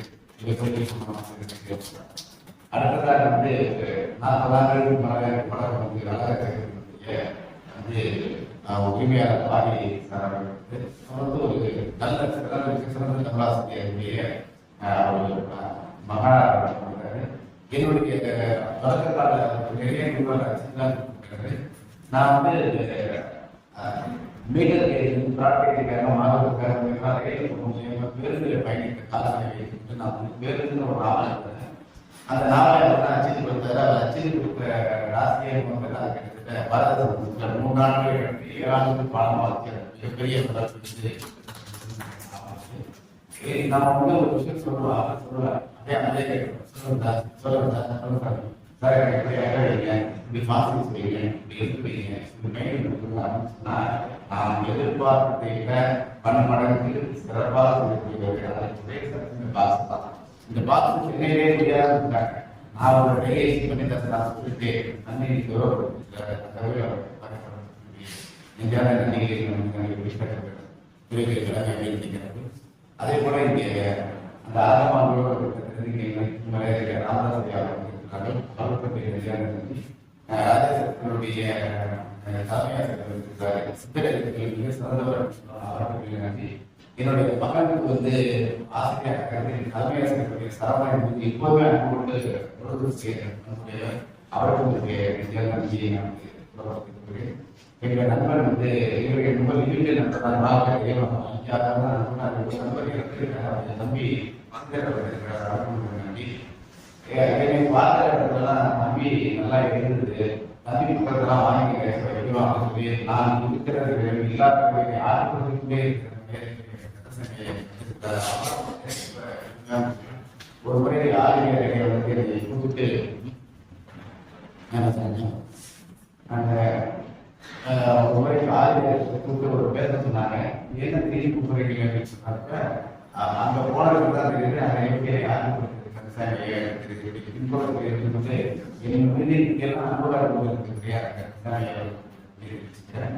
அப்புறம் இதெல்லாம் வந்து போகும்போது அப்புறம் வந்து அவர் நல்ல இடத்துக்கு ஆற்றல் மொபைல் என்னுடைய எல்லா நிகழ்வுகளும் கூட சில கருத்துக்கள் வந்து எனக்கு முரண்பாடு கதையை பற்றி வைக்கலாமா சொல்லி ஒரு நாவல் எழுதுகிற போது அந்த நாவலை முடிவு வைக்கக்கூடாது சொன்னாரு. அதுக்காக அந்த நாவல் 6 ஆண்டுகள் போட்டு செஞ்சாங்கன்னா பப்ளிஷ் பண்ணாங்க. நான் எழுத முடியும் அதுக்கு சில பேர் கருத்து நாவல் எழுதி அந்த வகையில் ஏன்னா வந்து என்னை உறவுபடுத்திருக்கிறார் இறுதியாக வந்து எனக்கு எல்லாமும் இருக்கக்கூடிய தமிழ் கடவுள் என்ன சொல்லுவோம் சரியாக சொல்லுவோம். நான் இப்பதான் எனக்கு தெரியாது மாநில போட்டியில அந்த இளைஞர்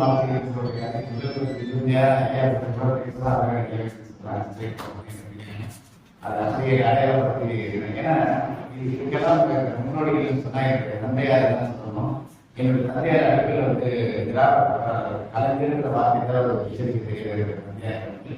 அவர் தான் எனக்கு வந்து கலைஞரை பற்றியும் அண்ணாவை பற்றியும் பெரியாரை பற்றியும் இந்த நோட்டை தச்சு எழுதி கொடுத்து என்னை படிக்க வச்சு இதெல்லாம் வந்து படிக்கணும் வாழ்க்கையை படிக்கணும்னு சொல்லியிருந்தாங்க. அப்பயே வந்து ஒரு 8வது படிக்கிறது மாவட்ட மையம் வந்து என்னை படிக்க வைத்து இதெல்லாம் வாழ்க்கை பெரியாரை குடியரசு வாழ்க்கை ஒருமுறை சொல்லி தான் வந்து இந்த அளவுக்கு ரொம்ப தெரிஞ்சிருக்கணும்னு சொல்றோம். அந்த வகையில பார்க்கும்போது வந்து தமிழ் கடல் ஐயா வந்து எனக்கு எப்படி சொல்றதுன்னு தெரியாமல் இருக்கிறது ஒரு தந்தையாக எனக்கு இருக்கிறார், எனக்கு வழிகாட்டலாக இருக்கிறார், எனக்கு ஒரு உருவாகவும் இருக்கிறார்கள். அது வெளியே சொல்ல மாட்டாரு, ஏற்கனவே சொல்ல மாட்டாரு. என்ன ஒரு பெருமைனா இதெல்லாம் எனக்கு எப்படி இந்த வாய்ப்பு கிடைக்குதுன்னு சொன்னால் தமிழால் இதெல்லாம் தமிழால் கிடைக்குது. தமிழுக்கு ஒழுங்காக பணி செய்த பாரதிய சொன்னது போல தமிழுக்கு செய்யும் சாதனைகள் கூட ஒழுங்காக பணி செய்தது சொன்னால் அதற்கு எல்லா நிலையும் எல்லா கதவும் இந்த பகுதியிலும் வந்து நான் கேட்டேன் பேர் அறிவுக்கு வந்து நான் வந்து நான் ரொம்ப மாநில நாளையும் கடையில் தான் அதோடைய ஆர்வப்படுத்தி இந்த தமிழை தமிழால் வந்து பெருமையாக எதிர்பார்க்கிறது. இப்படி எனக்காக வந்து இந்த உணவு எல்லோரும் மனம் கிடைத்த நம்பிக்கையை சமர்ப்பிக்கணும் அப்படிங்கிறது. இன்னொரு விஷயம் என்னன்னா அப்ப நான் வீடு எடுக்கிற போது வீட்டுக்கு முன்பகுதியில் ஒரு சின்னோட அறை நூல்களெல்லாம் வைத்திருந்தேன். இந்த நூலை வந்து சிரமப்படுவதை பார்த்து எனக்கு தேவையான சொன்னா ஒவ்வொரு நிறைய அதை வச்சு மாடி 9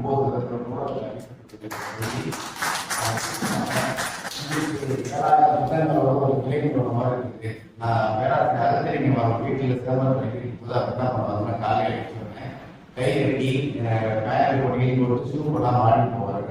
என்னங்க மாடி போறீங்க ஊடகத்துக்கு போகும்போது அதுதான் போகணும், ஆஃபீஸுக்கு போகணும்னு சொல்லுவாங்க.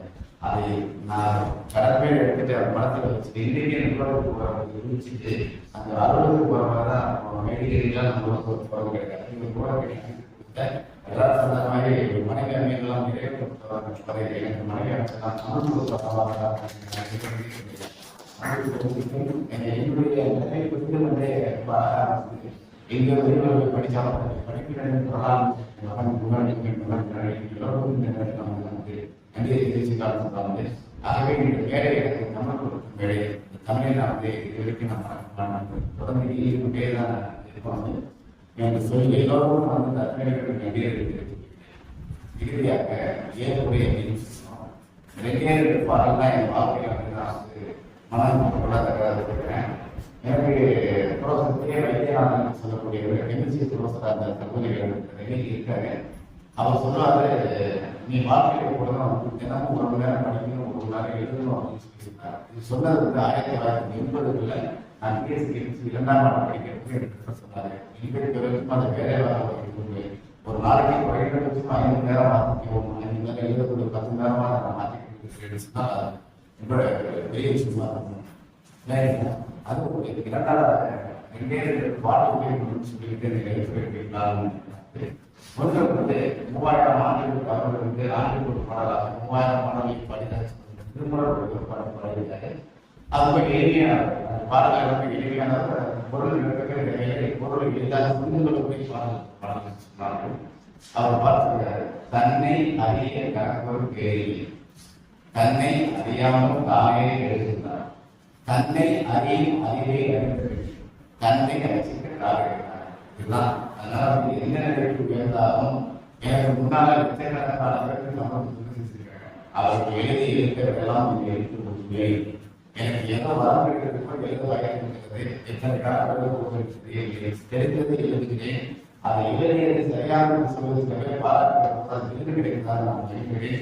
அந்த மகிழ்ச்சி எங்கள் வாழ்க்கை நிறைவாக வைத்திருக்கிறது என்று சொல்கிறவர்கள் இன்னொரு பாடலை தான் நான் வச்சிருக்கிறேன்.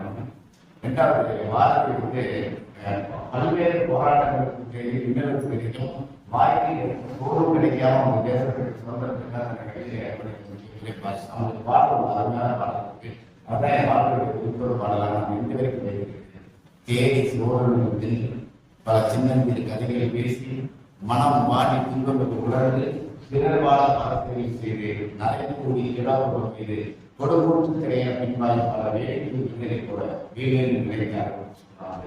நான் வேடிக்கை மனிதர் அல்ல, சமூகத்திற்கு எனக்கு அக்கறை இருக்கிறது. நான் வெறும் நண்பர்களாக பிறந்து போகிற போது ஏதாவது ஆய்ச்சி போகணும். நான் வேடிக்கை மனிதர்களை எடுத்து உலகம் உணர்கிறதோ நான் இழந்திருக்கலாம் என்பது நிறைய விஷயமாக ஒரு இடத்துல